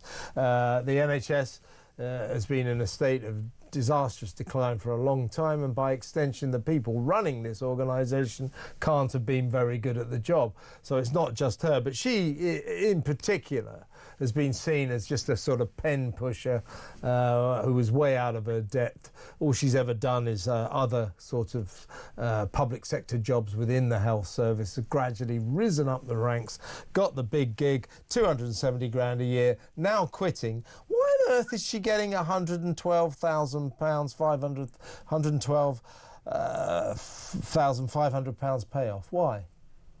I mean, it's absolutely ridiculous, isn't it? It's almost like failure is rewarded, and certainly in the NHS, they see public money as growing on trees, and of course that's not how it is. And in proper businesses that were run to be efficient, that wouldn't be the case. But of course, this is public money, and people like to spend that willy-nilly. Well, that needs to change. We can't continue in that vein anymore.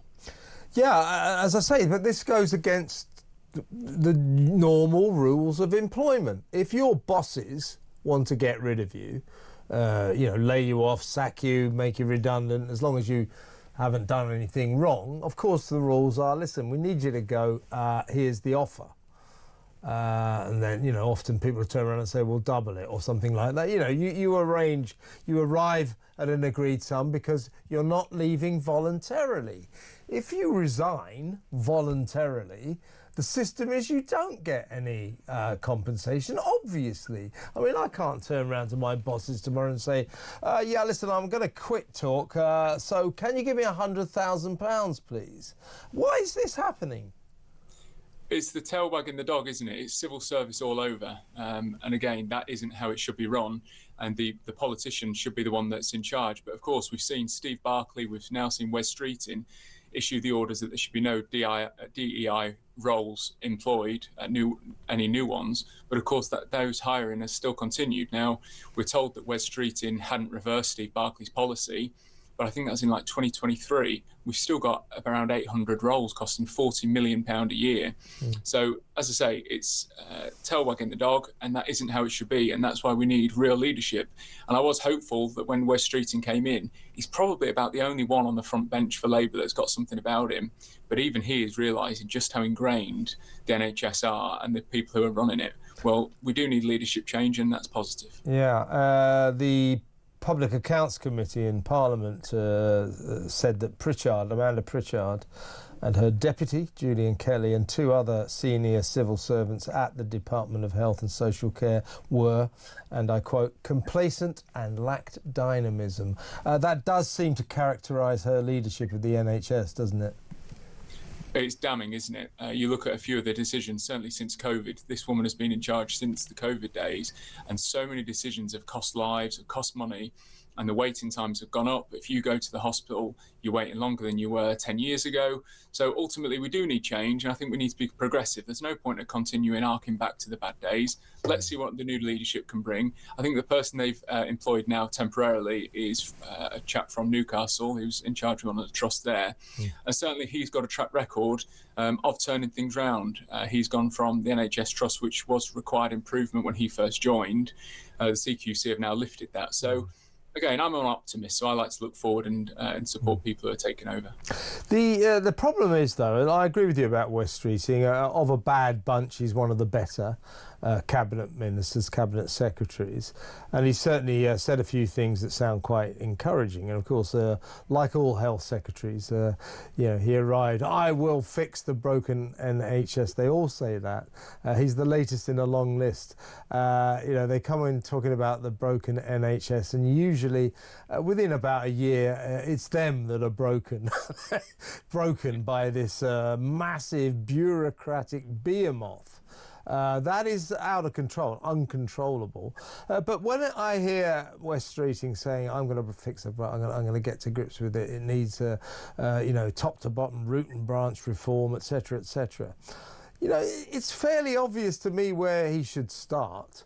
The 3,500 middle managers who earn £100,000 or more. There's something like 2,000 earn sort of £150,000 or more a year. These are not medically qualified people. These are people who do pen-pushing jobs. So I would humbly suggest, I'll guarantee you could get rid of probably out of 3,500, let's be generous, about 3,300, you could get rid of them tomorrow and it wouldn't make much difference. So that would save a vast amount of money, zillions. And another thing they could do that Wes Streeting should be looking at is doing something about the grotesque, the obscene amount of money wasted on diversity. They've got 800 diversity officers in the NHS, who, last time I looked, do nothing about treating patients or helping to cure patients. And that costs £40 million a year. And we learnt today yet more jobs, be another 200 grand's worth of diversity jobs being advertised for in the NHS. Wes Streeting doesn't seem to be getting to grips with these basic details. He should be doing something about this, but he's not. He's just faffing around the edges, talking about there being too many appointments and, artificially talking about getting the waiting list down. He's not going for the right targets in terms of making the NHS more efficient, is he? No, but what you've got to remember, Kevin, is that Wes Streeting is constrained by the members, by his own MPs in the Labour Party, who ideologically believe in these diversity and inclusion roles.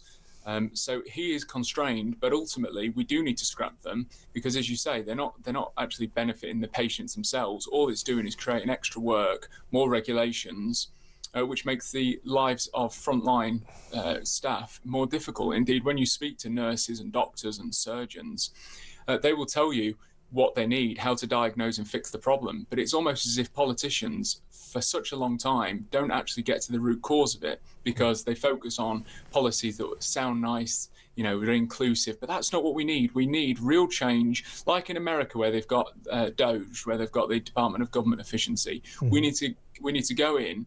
We don't just need to fix the NHS. We need open heart surgery, if you excuse the pun. It needs real change. Yeah, exactly. That's what I'm saying. Something dramatic. So we need a health secretary to come in and say, I'm really going to sort this out. There are a number of pretty basic, easy things they could do. Reduce the vast number of staff doing non-medical jobs, clearly.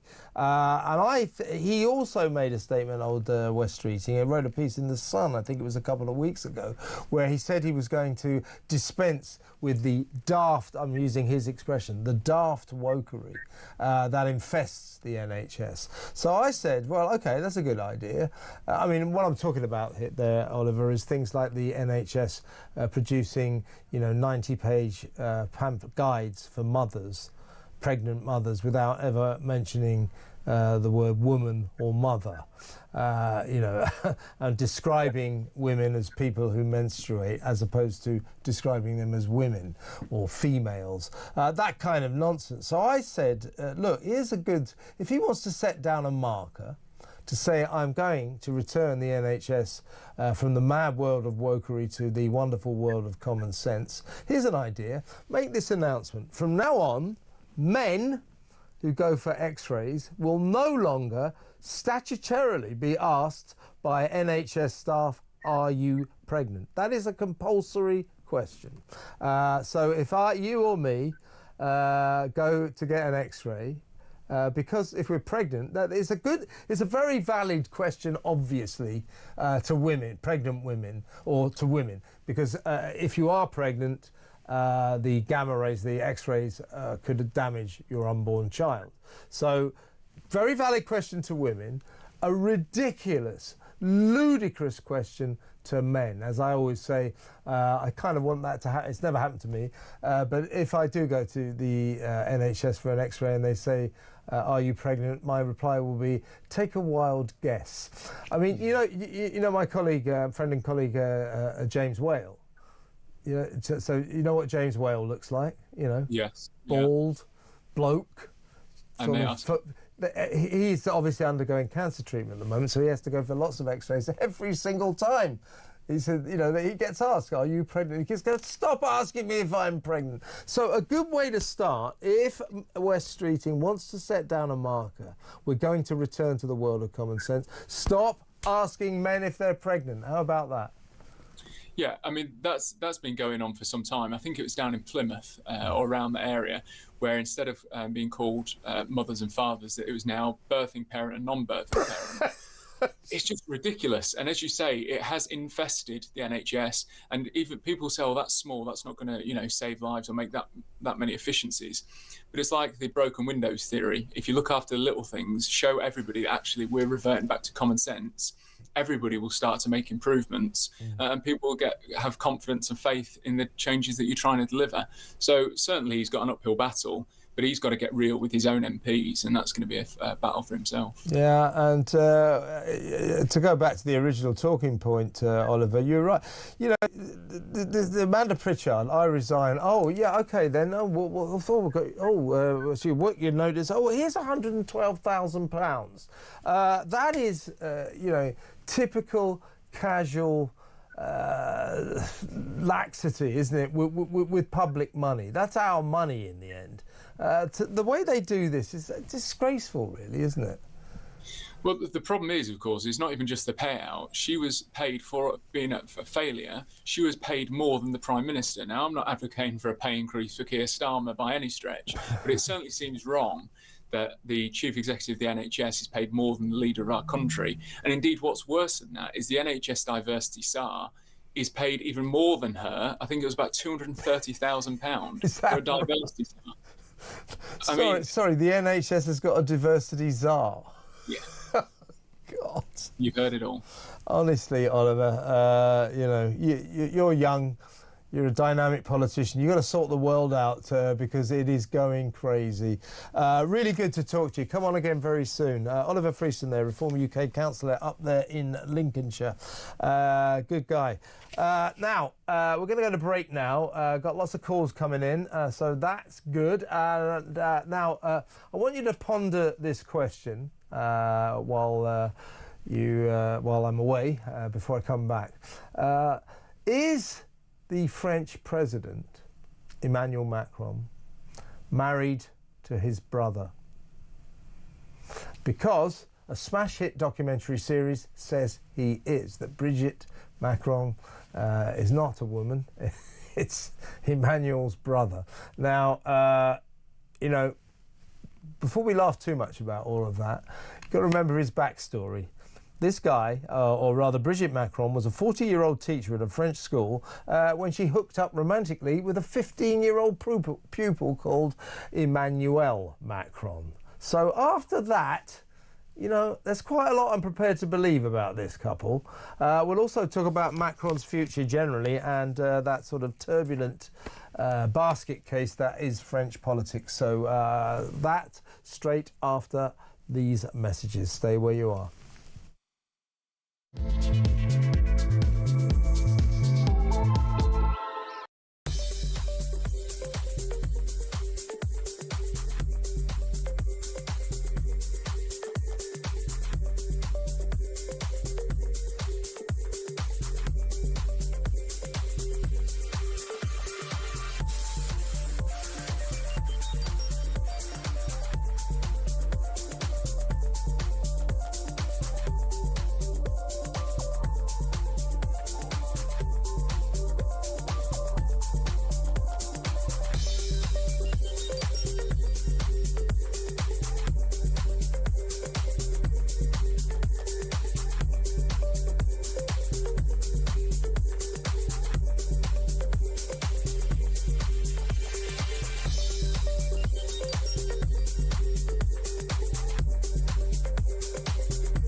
Across the UK, on DAB+, on your smart speaker, on your smart TV, and on your side. This is Talk.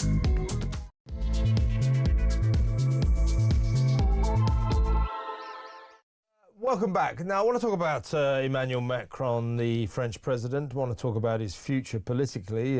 He certainly seems to be in a fragile state. He was in Washington a couple of days ago, obviously, first European leader, I think, to meet the president. Something of a triumph for him. He certainly beat our Prime Minister to it, didn't he?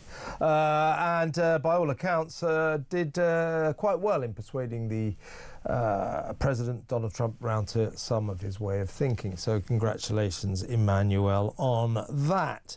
But I have a question for you. And he's married to Brigitte Macron. Now, Brigitte Macron was his teacher at a school. She was 40, he was 15, and they struck up a romance. I'm tempted to say only in France, but certainly in France that is legal. If it was here, she'd be under arrest. But that is legal. It's a bit odd if you ask me, but there you are. Anyway, all in all, the question to you is this. So, is Brigitte Macron a man? The reason I ask is there's a TV series on YouTube of the same name. So is Brigitte Macron a man? It's been made by Candace Owens, the political commentator from over in America. She's been a guest on my show. She's got about 500 million followers. She's a real big timer. So she's made this series. It has frankly set the airwaves on fire. Everyone is talking about it. So we should talk about it as well. The story that this series encompasses is really something. I mean, a lot of people will call it a conspiracy theory, but as I say, after you start with she was a 40-year-old teacher, he was a 15-year-old pupil, and they sort of got it on and became a couple, and then went on to become the first couple of France, well, you know, there's a lot you could believe after that, isn't there? Let's talk to French journalist Anne-Elisabeth Moutet. Hello, Anne. Hello, good evening. Thank you for joining us. So the story in this documentary, as I say, I'm not trying to hail this as a kind of paragon of truth, but you know, it is it's fed into a lot of conspiracy theories. A lot of people are talking about it, and the story in this is that Brigitte Macron, it's not the first time that we've kind of heard perhaps she might have transitioned at some point and was born a male. Of course, these are claims she denies and Emmanuel denies. But the story in this documentary series, is 8 parts, I do believe, is that, in fact, Brigitte Macron was not only born a man, she was born Emmanuel's brother. And went on to statutorily rape Emmanuel when he was just 14. And the rest of the story we know. I mean, an incredible, fanciful story, but certainly on this side of the pond, everybody's talking about it. They're talking about it all over the world. This has got tongues wagging. How are the French reacting to this, Anne? There are people in France who believe this, although not as elaborate as apparently Madame Owens has managed to make it. But it's nobody takes it really seriously because it's not true, and there are many reasons why you can explain why this is not true. If you want, we can go back on how they met. But what's probably the most important is that for years, Madame Macron was a very well appreciated professor of literature in secondary schools in France, Catholic Jesuit secondary schools.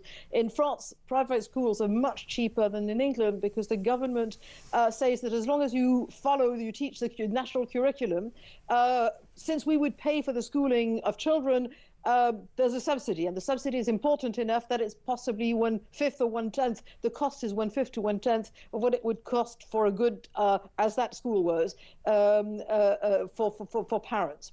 Now, she taught after the affair, the separation, and when they'd got back together. She was married at the time. She was married to somebody else, but she got together with Emmanuel Macron very soon. It was found out. They were separated. He was supposed to go to a Paris lycée anyway, to prepare for the specific exams that would get him on his brilliant career. Mm-hmm. And they got together back about 3 or 4 years. The parents obviously expected that the separation would separate them for good, but they didn't, because it is a real love affair. And after that, she taught for 16 years at the best Jesuit private school in Paris, and she was very much appreciated by the parents. I have friends whose children have gone to that school, and she had a great reputation. If you are under contract to the French state in France, you have to follow all the French welfare system obligations, and one of those is that everybody who is in employment in France must see un médecin du travail, which is a doctor of the French medical service for people in employment, and that means that, you know, this was created at a time when somebody with TB could give TB to the rest of a workshop, for instance. But you don't think, honestly, that in 15 years, 15 times of seeing a médecin du travail, a doctor, this would not have come out. It's just completely ridiculous. And every time I hear this story, it's got new, more fantastic, and I must say, fantastic story as well, additions to this. But my answer, my short and simple answer is, apart from some people who would not believe many good things about Emmanuel Macron at any time of the day, nobody takes this seriously. But what do the French feel? I mean, here in prudish Britain, we raise our eyebrows to the story that she was a 40-year-old teacher who struck up a romance with a 15-year-old pupil. I mean, that strikes me and as wrong on so many levels. What do the French think about that? It strikes us as wrong on some levels as well. Possibly not as bad as in Britain, but of course it strikes us as wrong. It didn't quite happen like that. She was not his teacher, but she was the drama teacher for the drama activities at the school. And he's always wanted to be an actor. I mean, for years before he decided to have this Mandarin career, and then he became a politician, he's always wanted to be a classical actor. If you look on YouTube, you will find him sort of not terribly good, actually, too excited, overacting. Not very good acting. But they worked on plays together, and something happened, and they swear, and I wasn't there, so I do not know that nothing happened. All I can say is, in 1969, so about a little over 10 years before Emmanuel Macron was born, a French teacher in a French lycée had an affair with one of her 17-year-old pupils. The parents complained, because it is illegal in France. You would be surprised, but yes, it is illegal. The parents complained. She was fired. She was taken to court. She was jailed. She came out of jail, she was 30, she committed suicide. It became a great cause célèbre, because that was supposed to be a great love as well, and he looked older than she did in that specific instance. And the result was that the Jesuits of that school in Amiens in northern France, where Emmanuel Macron was during his secondary studies, thought, we don't want another affair like that. That's the last thing we need, really. It was in the 90s and in the late 80s. And they said, no, really, this is not what we need at this moment in time. It was a very successful movie with Annie Girardot. I mean, we don't want an affaire Gabriel Russier. That was the name of that professor.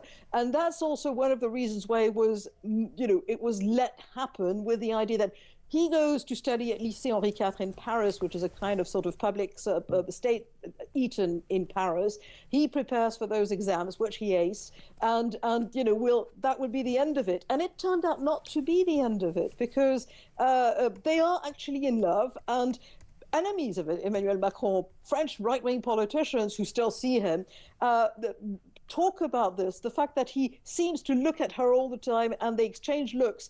And the reason why I think it's probably true, is that they complain bitterly about this. What's her place there? So why does he look at her when he wants to check something? So it's an unusual, but it's actually a real couple. So, I mean, she's tremendously older. I mean, I should know this, but they haven't got kids, have they, the Macrons? No, she had kids from her first marriage who are in very good terms with her stepfather. Okay. And one of her daughters has run for parliament in Emmanuel Macron's party, but they haven't got kids together. Now, the Macrons, apparently, Candace Owens says that they've sent her a legal letter. But one of the sort of justifications for her series is that she says, and it is hard to find, that you can't find any photographs of Brigitte Macron as a kid. As a kid, I don't know, but as when she was a teacher at that school, yes, you find pictures. Well, that's fair enough, but she has a brother who has the name that she herself, her maiden name is Brigitte Trogneux.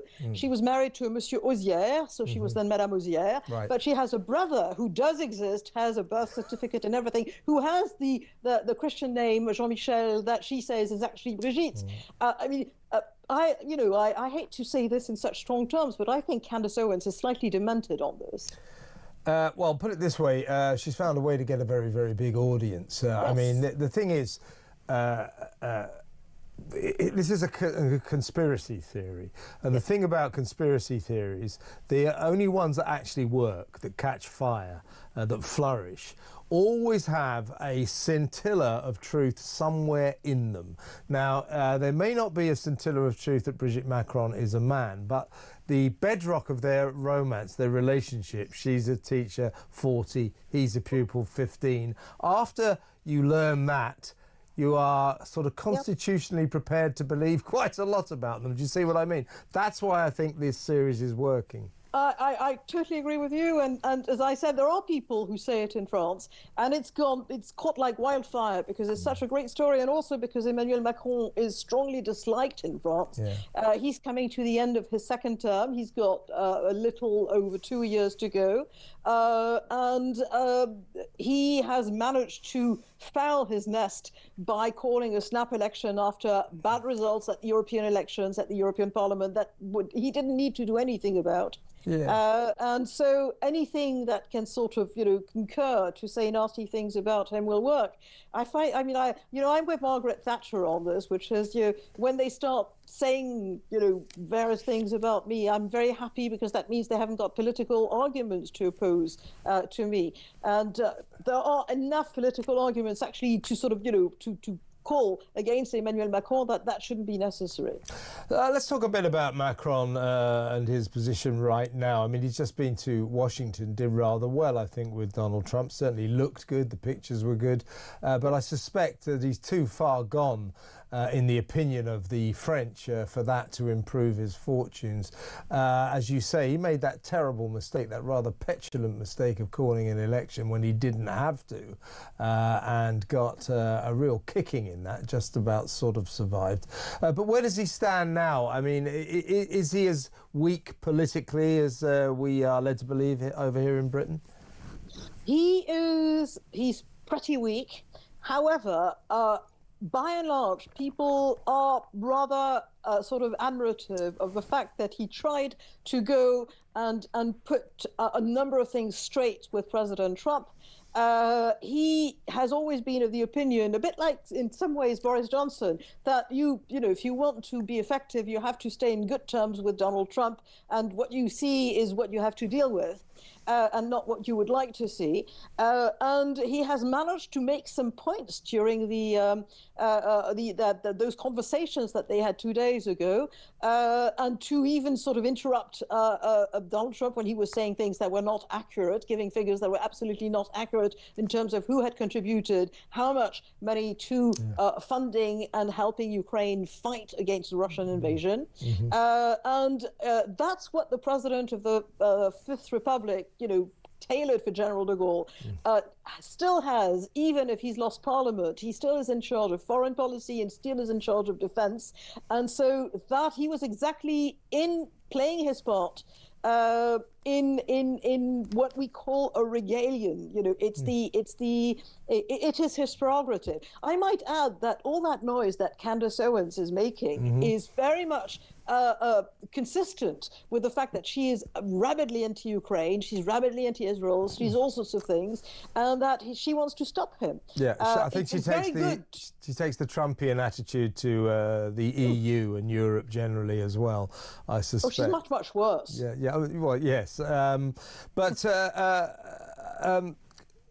Did the French appreciate our pipsqueak, useless little Prime Minister over here? I almost forget his name, but I think he's called Keir Starmer. He's over there pretending to be a giant on the political world stage at the moment. He's not.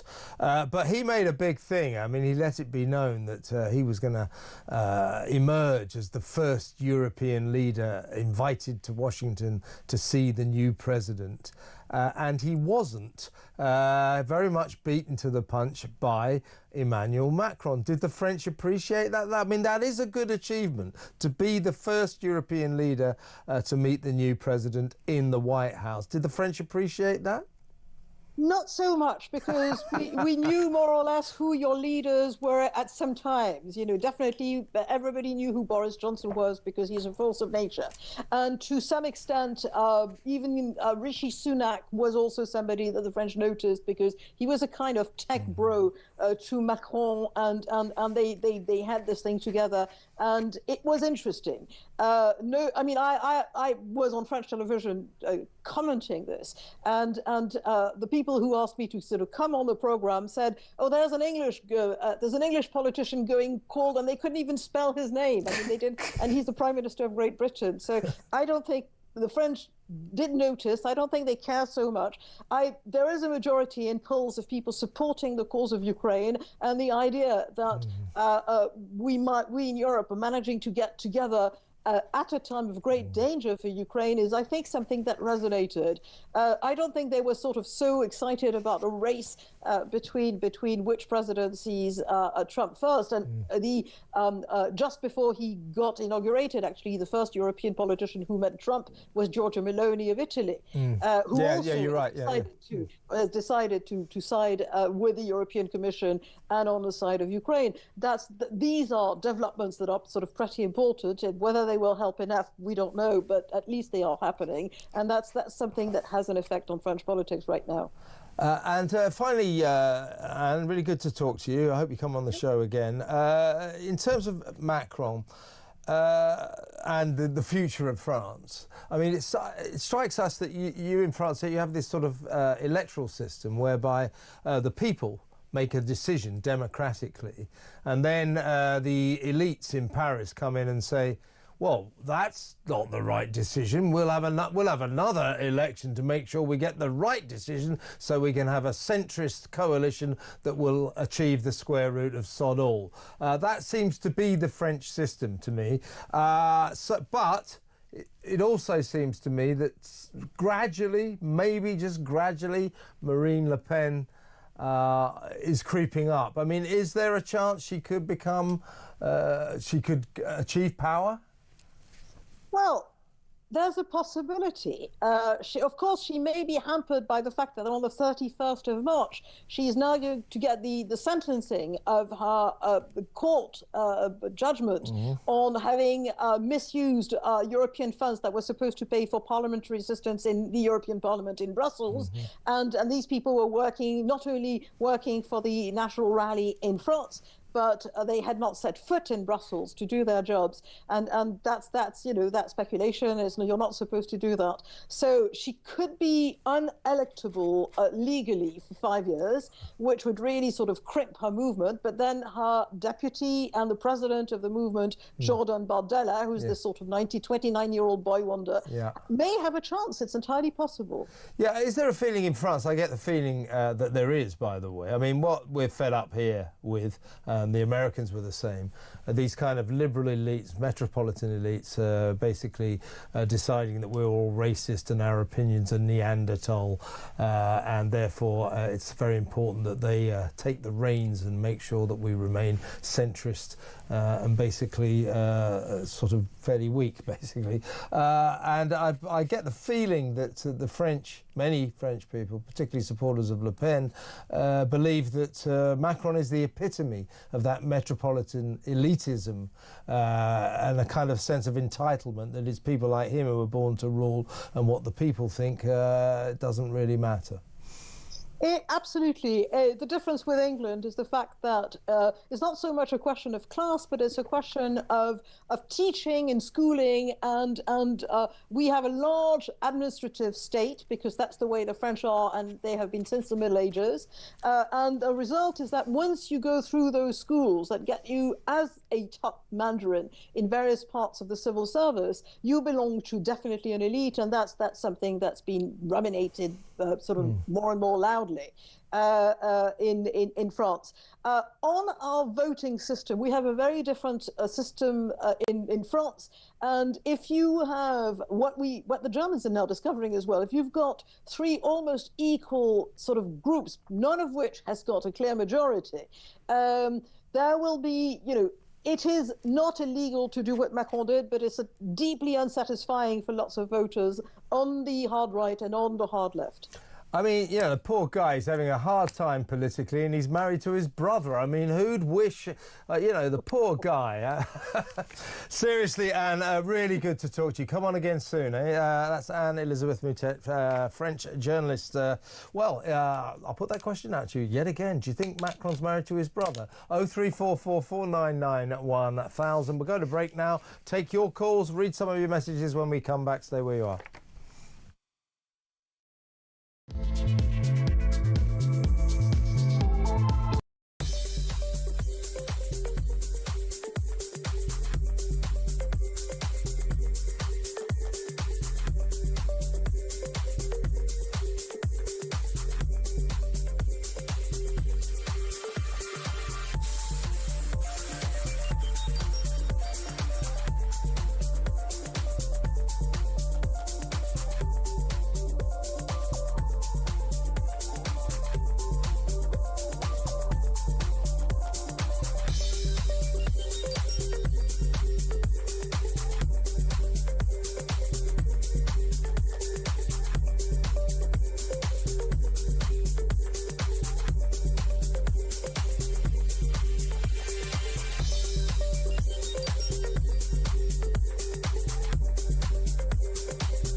Across the UK, on DAB+, on your smart speaker, on your smart TV, and on your side.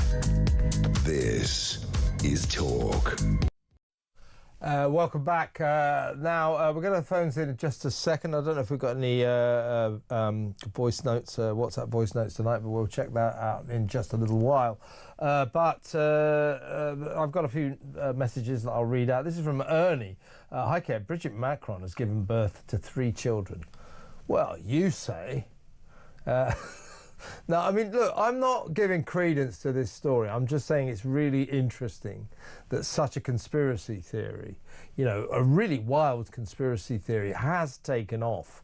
I mean, it has set the airwaves on fire. Candace Owens is doing very nicely out of it. Thank you very much. It's just interesting. And as I say, I'm not saying she's a bloke. I'm not saying that Macron is married to his brother. But that's what the programme says. And it's just that once you take the bedrock of their relationship, she's a 40-year-old teacher, he's a 15-year-old pupil, and they get it on. They have a romance. After that, you know, when people start saying weird and wonderful things, you're kind of inclined to think, well, maybe it's possible. Because after that, you think anything could be possible. That's why I think it's taking off. So I'm not in any way saying, hey, folks, exclusive, Brigitte Macron is Emmanuel Macron's brother. No, I'm not saying that. I'm just saying that that is an interesting series. It's an interesting theory, a conspiracy theory that has really taken hold. So if you have any thoughts on that, 03444991000. This is Julie from Nottingham, and she says, Kelly J Keane, should be Minister for Women. Gender is now used to describe sexual preferences. There are two sexes, two genders. Well said, Julie. And this is Angie. She says there's only one drag queen on EastEnders. Oh my God, did I get that wrong? There's only one drag queen on EastEnders. Occasionally there's a scene with more. You see, I didn't get it wrong. They are not pretending to be trans. I didn't say they were. Didn't say they were. I just don't know why there are so many drag queens on the BBC generally, but certainly in EastEnders. It's a question worth asking, I think. This is from Kenny in Edinburgh. Drag queens, hi Kev, drag queens are good mums. I remember when I was a wee boy seeing my dad going out to the pub all dressed up and thinking he's a brilliant mum to me. I was well proud. I think Kenny's making that up. And this is Rachel talking about the BBC in that documentary. How long is this farce known as the BBC going to be allowed to continue? First, they promote drill music by a convicted murderer. Good point. And now a piece of propaganda from Hamas. And we're paying for this? I'm afraid we are. Well, you don't have to. You don't have to. And fewer people do. So let's go to the phones. First of all, let's talk to Andrew in Halifax. Hi, Andrew. Good evening, Kevin. You want to talk about Gary Lineker? Yeah, well, I mean, the guy's an absolute farce. He seems to be able to lend an opinion on every warped idea that comes along.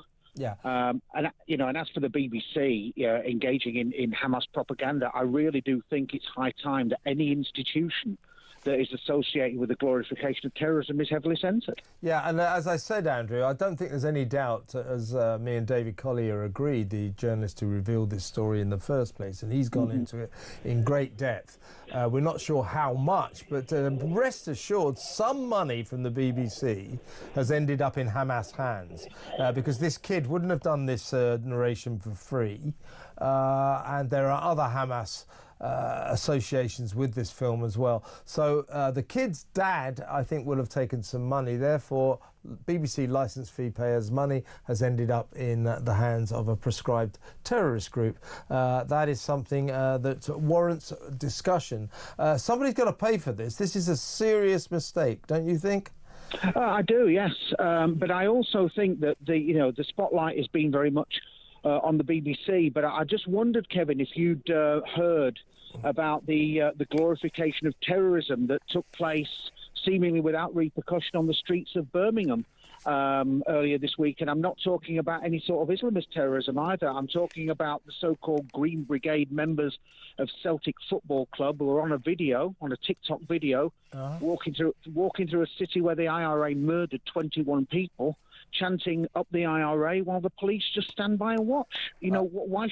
If the BBC are culpable for that, why shouldn't Celtic Football Club, an absolute disgrace to British sport, be culpable for the actions of their members as well? Well, I don't know about that, but I'm just being told by my producer, and I wasn't doubting you for a second, by the way, Andrew, that is absolutely true. I didn't know about it myself, but it doesn't surprise me. We did a story last night where we compared what the Manchester police did to the guy who burnt the Koran as a protest. They arrested him and he was convicted of a public order offence, whereby the following weekend, last weekend, at a demonstration by pro-Palestine protesters, the Palestine protesters theatrically ripped the hell out of the Union Jack flag, or the Union flag as they called it, and the police just stood there and watched. So absolutely. I've never known, I mean, I used to be so proud of being British, but I just cannot be any longer be proud of a country that so I don't know, defecates, and that's the best word I can find, defecates on its own people, the people who are loyal to it, and yet does everything it's possible to placate its enemies, whether they be, Islamic radicals or Irish Republicans. It absolutely makes me want to vomit. Yeah, and what we're talking about here is two-tier justice. There is a twin-pronged approach to pro-Palestine protesters. You're talking about pro-IRA protesters. Absolutely. Anything that's anti-British, the police seem to turn a blind eye to. If you get right-wing protesters, often maybe a bit warped, but we don't condone violence like that. But the police are down on them like a ton of bricks. The white working class rioters in the summer. I mean, their feet barely touch the ground. So it's two-tier policing. It's a disgrace, and I agree with you. It is it's a shame on this country. It really is. Andrew, thank you for an excellent call. Thank you. Please call me again. Andrew in Halifax there. Let's go to Ian in London. Hi, Ian. Hi, Kevin. Before I start on what I was going to say, I've got to say I've now got a full deck of cards. I've got every presenter on Talk Radio. You were the last one. What do you mean? Why was I the last? I should have been the first, shouldn't I? I tried, but they wouldn't put me on. But never mind. Oh, I see. So this is okay. This is the first time you've been on with me. Well, you're always welcome. I don't know why you haven't been on before. Particularly as I'm reading what we like the point you want to make, which is so make your point. My point is with Lineker. Lineker has done absolutely. Whenever there is something going on, he gets on and starts blurting, but he's never ever condemned what Hamas did. Absolutely, what a really good point. It's a disgrace, that. Right? He's never done it. Every time you want to have a thing pro-Palestinian, and on the BBC, on whether it's Graham Norton's show or any other talk show, who did they pull on? The one that they call the lunatic, Miriam Margolis, who should actually be in a mental institution. She signed this Lovey's petition where they're calling this awful piece of propaganda a great piece of journalism. This is a supposed Jewish. Well, she is Jewish, but she's anti-Semitic in her attitude, right? Yeah, it's a strange phenomenon, isn't it? There are some Jewish people who seem to dislike their own creed. It's not their own creed. They get mixed up. Look, there are certain things that people don't like their own governments, correct?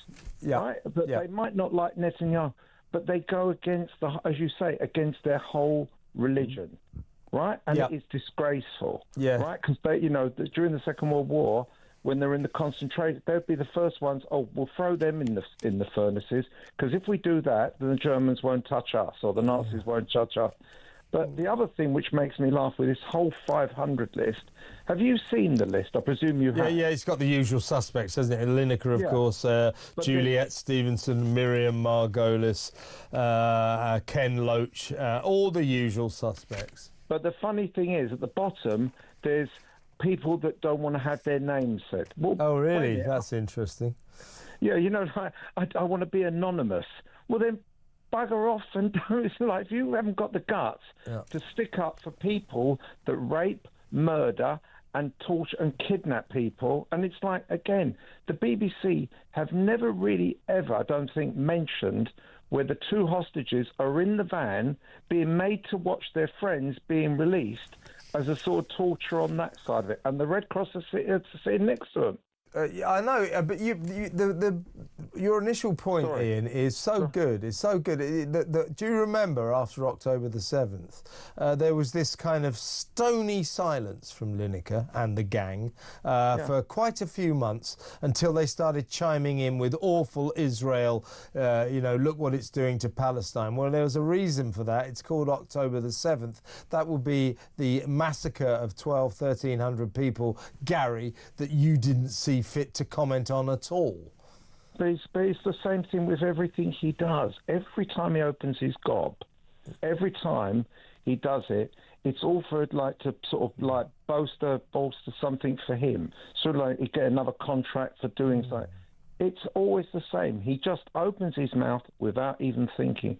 And really, I would love to put him in a room with Bibis's husband, who has to sort of suffer, like today, with the funeral of his wife, 2 children. Not only that, which has also been thing, that Shiri's Bibis mother and father were also murdered on that day. I know. I mean, it's disgraceful. And the way they're talking, there's this ludicrous sort of letter to the Director General of the BBC from these 500 lovies suggests that it's kind of racist to assume that the father of the narrator is a terrorist. Well, he's the deputy agriculture minister in Gaza, which means he's a member of Hamas. So he is a terrorist. I mean, they're trying to say that a Palestinian government official is not a member of Hamas. Well, they all are. End of. It's not. So this letter is not only stupid, naive, ridiculous, and misunderstanding what the nature of proper journalism is. It's ill-informed. It's just ill-informed. It's stupid. Can I just say one other thing, Yes, Kevin? please, Ian. Yeah. Yeah. Is it that basically, because he's the department from agriculture, he went to the same sort of place that you got a degree, like you might be a lawyer and a solicitor when you're never a solicitor, and maybe you're an economics advisor. Well, look, as I've discussed this, I talked to Rod Liddle about this yesterday, and, Deputy Agriculture Minister, you've seen Gaza. Where are all the fields? You've seen lots of fields of wheat, corn, things growing all over the place. I don't see any agriculture. I'll tell you what this guy is. He's the Deputy Minister of Tunnel Manufacture. He drills tunnels, no doubt. So Absolutely. It's all a crock, Ian. But Thank really you. good to talk to you, and I'm glad you got through to my show, and please call me again as soon as you like. You're always welcome, as I said. Ian in London, excellent call there. Let's go to Georgina, who wants to talk about Macron. Hello, Georgina. What would you like to say about Macron? Well, this thing about Brigitte Macron, I mean, people have said for a very long time, this isn't just something that's just come out of the blue. They've been saying for a long time that she is transgender. And I'm inclined to believe it when you... I know, seriously. Sorry, I shouldn't laugh. Seriously, I'm inclined to believe it because, you can't find any pictures, any proper pictures. It is really weird, that, Georgina. You know... And also, pregnancy pictures as well. There are none. But she's not the only really high-profile lady who this has been said about. I mean, Joan Rivers once said that someone very high up in politics was married to transgender, and then 2 weeks after that, I'm not saying it was linked, but 2 weeks after that, the woman was dead. It was like, oh my goodness. But I honestly think this is why the transgender movement has been pushed as far as it has, that to normalise transgender operations. So when all of this comes out, well, it's business as usual. It's a normal thing, I mean, anything loving between two adult people over the age of 18, that's up to them. Whatever they do behind their own doors, that is wonderful. I'm happy with that as long as I am not force-fed it. Yeah. I don't mind. I agree with you. I'll tell you what fascinates me about the Brigitte Macron story, and it is just that. I mean, I'm not saying anything about what's true and what's not true because I have no idea. I'm inclined to sort of not particularly believe that she's was born Emmanuel Macron's brother. Have you seen the pictures? Have you seen the pictures of Emmanuel Macron's brother? Does it look like Brigitte? It's a spitting image. You see, what fascinates me about this story is, if you like, call it the anatomy of a conspiracy theory. That there are no pictures of her as a little girl when she was younger, and then the whole story of how she hooked up with Macron in the first place is kind of weird. So you get this sort of these weird pop facts that emerge, and then it all comes together and people start believing these stories. So what I think is fascinating about this is the way that this, if you want to call it this, conspiracy theory has caught fire all over the world. Well, I know that, I mean, I am terrified of having a tooth filter. The thought of having something cut off and other things fixed up, honestly, gives me the screaming gab dab. So if it used to be a man and is now a woman, all power to her. Yeah, good luck to them. Yeah, good luck to them. She's got she's got more guts than I have.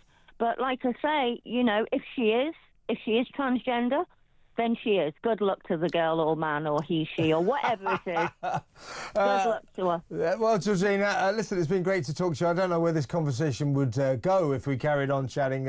So thank you again for a great call. Call me again very, very soon. I hope you do. That's Georgina in London. I love that, putting out a question. OK, everybody, is Brigitte Macron Emmanuel Macron's brother? 03444991000. We're going to go to break now. When we come back, read a few more of your messages. I think I got a WhatsApp voice note and a couple more phone calls, and then the great Petri Hoskin will be in to tell you what she's got lined up for your entertainment from 10 p.m. until 1 a.m.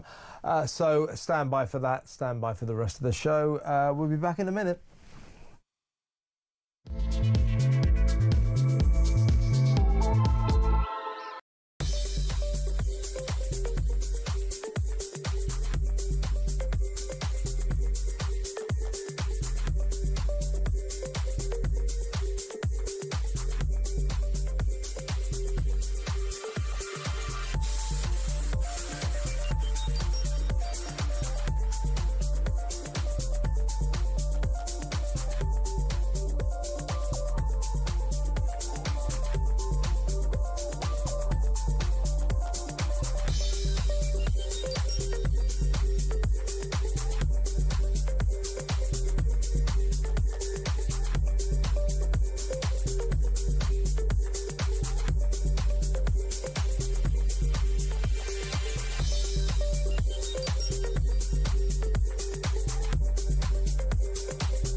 Across the UK, on DAB+, on your smart speaker, on your smart TV, and on your side. This is Talk. Welcome back. Here's a WhatsApp voice note. It's from Anna. She wants to talk about Islamophobia. Kevin, the whole lot are lying to us. We're all being lied to. Right now, if you go down to the coast, I'll guarantee you, today, at least 200 young, fighting-age Muslim males walked into our country. They're not even trying to lie to us anymore. We're being gaslit. Our country is slowly being turned into an Islamic state. And please don't excuse it. Don't say that all Muslims aren't bad. I'm not interested. They're doing it in front of us. They're not even lying. White British citizens of Christian faith are sitting in prison right now for silently praying. Well, Anna, thank you for that. And you might be interested to know, well, everybody might be interested to know, there's been a fairly, during the winter, these migrant crossings, they go down quite a lot because the weather's bad. But yesterday, hey-ho, 163 new arrivals, migrants crossed the channel illegally in 3 small boats. And still they come, folks. And as the weather gets better, those numbers are going to go up and up and up, because we have no deterrence, and this government has completely screwed it all up. It's a real mess. Petra will be in a minute. Let's, in the meantime, go to Holland and the Netherlands and talk to Luann. Is it? Hello, Luann. Hi, Kevin. Great show tonight, by the way. Thank you. Yeah, but you know something, the last lady, the voice thing, I agree with her. This is utterly out of hand. It is, yeah. 163 yesterday, 163. No, we've got exactly the same thing happening here. I nearly swore there, but I'm being careful. We've got, listen to this, it was allowed here that we've got hate preachers. This is not the reason I phoned. We've got 3 hate preachers here. We've got 10,000 in Amsterdam right now saying how crap white people are. It is... No, and this is out of hand. It is. I mean, we've got a similar kind of syndrome going on here. 10,000 in one. It's like a O2 venue type thing down south. Oh yeah, hate preacher stuff. Yeah. Please don't come to Amsterdam for a weekend, because it's terrible. Okay. Anyway, what I want to phone about is 2 things. You've annoyed me. I'll come to that in a minute. Okay. Sorry. The first thing is, it's not Brigitte Macron. That's his father, not his brother. Well, no, but the documentary says brother, doesn't it? No, it's his father. Well, the story is that it was his brother. And then there's another story saying it's his father. Listen, it's a man. So but you definitely believe that Brigitte Macron... No, I don't believe, I know. Because the thing is, that lady that was on, and she's a very good journalist, but if you say anything, if you're living in France, you're jailed. So you're not going to get the straight story. How do you know? How do you know, Luann? I just need to look at the trousers. It's not difficult, right? Second thing is, and here you go, this is your little kick up the bum, boy. Oh, yeah, right? So what have I done? How have I upset you? It's annoyed me for weeks, and you keep banging on about it. What is it? And literally, it's been a massive issue here. And okay, what is it? What is it? Tell me. Fracking. Oh, fracking, yeah, good. Yeah. And you keep saying there's a watermelon just slightly quivering somewhere. You said that the other week. Yeah. I remember you said it. Yeah. There's a watermelon having a little That's filling. the level of the tremor. No, I'm telling you, and I've checked your ex tonight, because I've got on, and it's annoyed me like hell. So this is your little smack bum from me. Wait a second. I'm not accepting my smack bum. I'm big. Fracking does not cause earthquakes. It does. It causes small tremors. Listen, I'll pay for you. Fly over and see me. I'll pay for you. Well, how many earthquakes you had in Holland then caused by fracking? We've had. The king is involved in this. But how many earthquakes have you had in Holland, in the Netherlands, caused by fracking? Oh, well over. This has been No. You're not talking about earthquakes, are you? You're talking about small tremors. No, I'm talking about 2.5 to 3.5. That's a small tremor. No, it's not. It is. I know about earthquakes. I've been in one. You see, this is the point that I've got with you. 2.5 on the Richter scale is just like stamping your foot on the ground. That is nothing. That is nothing. Listen, right. Check your ex when you go home. 2.5 is Check your ex. 2.5, Lou, is a very minor tremor. I'm going to smack your bum. No, I know about it. I've been in a 7.5. That's an earthquake. 2.5. 2.5. If you had 2.5 right now, if it was happening right underneath your feet, you'd be unlikely to notice it. I have had that earthquake. I live in Groningen in the Netherlands. You don't have earthquakes in Holland. Listen, I don't tolerate people talking through me. I'm joking. Yeah. The point is here, there's a place called Appingedam. I've X'd you, so you'll see it later, right? Yeah. And I'm telling you, the houses are, unlivable. And it's from fracking. Now, listen, get gas out of the ground. I don't care. Well, that's by fracking. No, wait a minute. I don't mind shifting these people and giving them a new home. I'd rather pay for them than these people coming into our countries. Right? So get rid of them. We'll sort out the people and frack. It can't be near houses. That's all I'm saying. Yeah, it can. It can. No, right. You give me your details. You drunk the Kool-Aid, Lou. This is not... No, I'm not. I am a conservative right-wing. Yeah, but you drunk the fracking Kool-Aid. Doesn't cause earthquakes. You just said to me it caused a 2.5 on the Richter scale. No, it's a 3.5. That is nothing. That is nothing. You wouldn't even... Kevin, what does the Richter scale go up to? It keeps going, doesn't it? No, it goes up to 6. No, it doesn't. I've been in a 7.5 myself. So, that's not true. Listen, I have X'd you. Yeah, I just... Lou, respond to that. I have, myself, been in a 7.5 Richter scale earthquake. You just said they only go up to 6. They don't only go up to 6. That's not true. Listen, well, maybe I'm wrong there. Yeah, you are wrong. And if I was you, I'd go and start reading up about fracking and tremors. I live here. I'm always reading about those massive earthquakes in Holland. Listen, I've got no issue. And the good thing is, shall we end on a light note? Yes, sure. BP have said... Goodbye, they're going to stop doing green... We're going to go and drill. Yeah, it's a bit ridiculous, wasn't it? We're an oil company, and what we're going to do is invest in green projects. What a ridiculous thing for an oil company to do. But, Lou, listen, it was really good to talk to you. Call me again. Seriously, we only fell out about fracking, and who cares about that? But look it up. Look it up. You'll find that a 2.5 is nothing, and the Richter scale goes way beyond 6. But really good to talk to you. Thanks for calling. Call me again. Luann there in the Netherlands, which is where the San Andreas fault goes all the way through Amsterdam. Oh, my God. Earthquakes in Holland. Wow. They don't happen, actually. In the studio, it's Petri Hoskin. Hi. Well, they're mostly water anyway.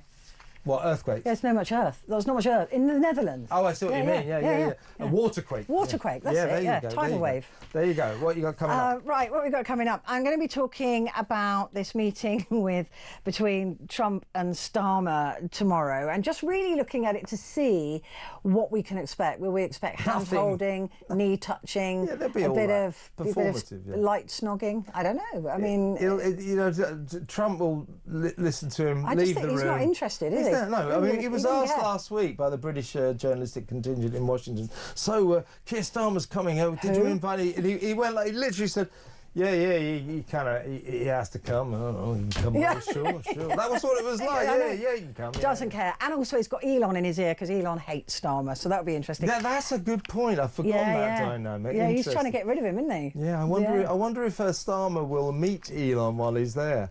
That'd be a sight to see. Well, I would absolutely pay money for that. I really would. Yeah. And then the phone-in, because did you know the Labour Party is 125 years old tomorrow? Is it? Yes, it is. So...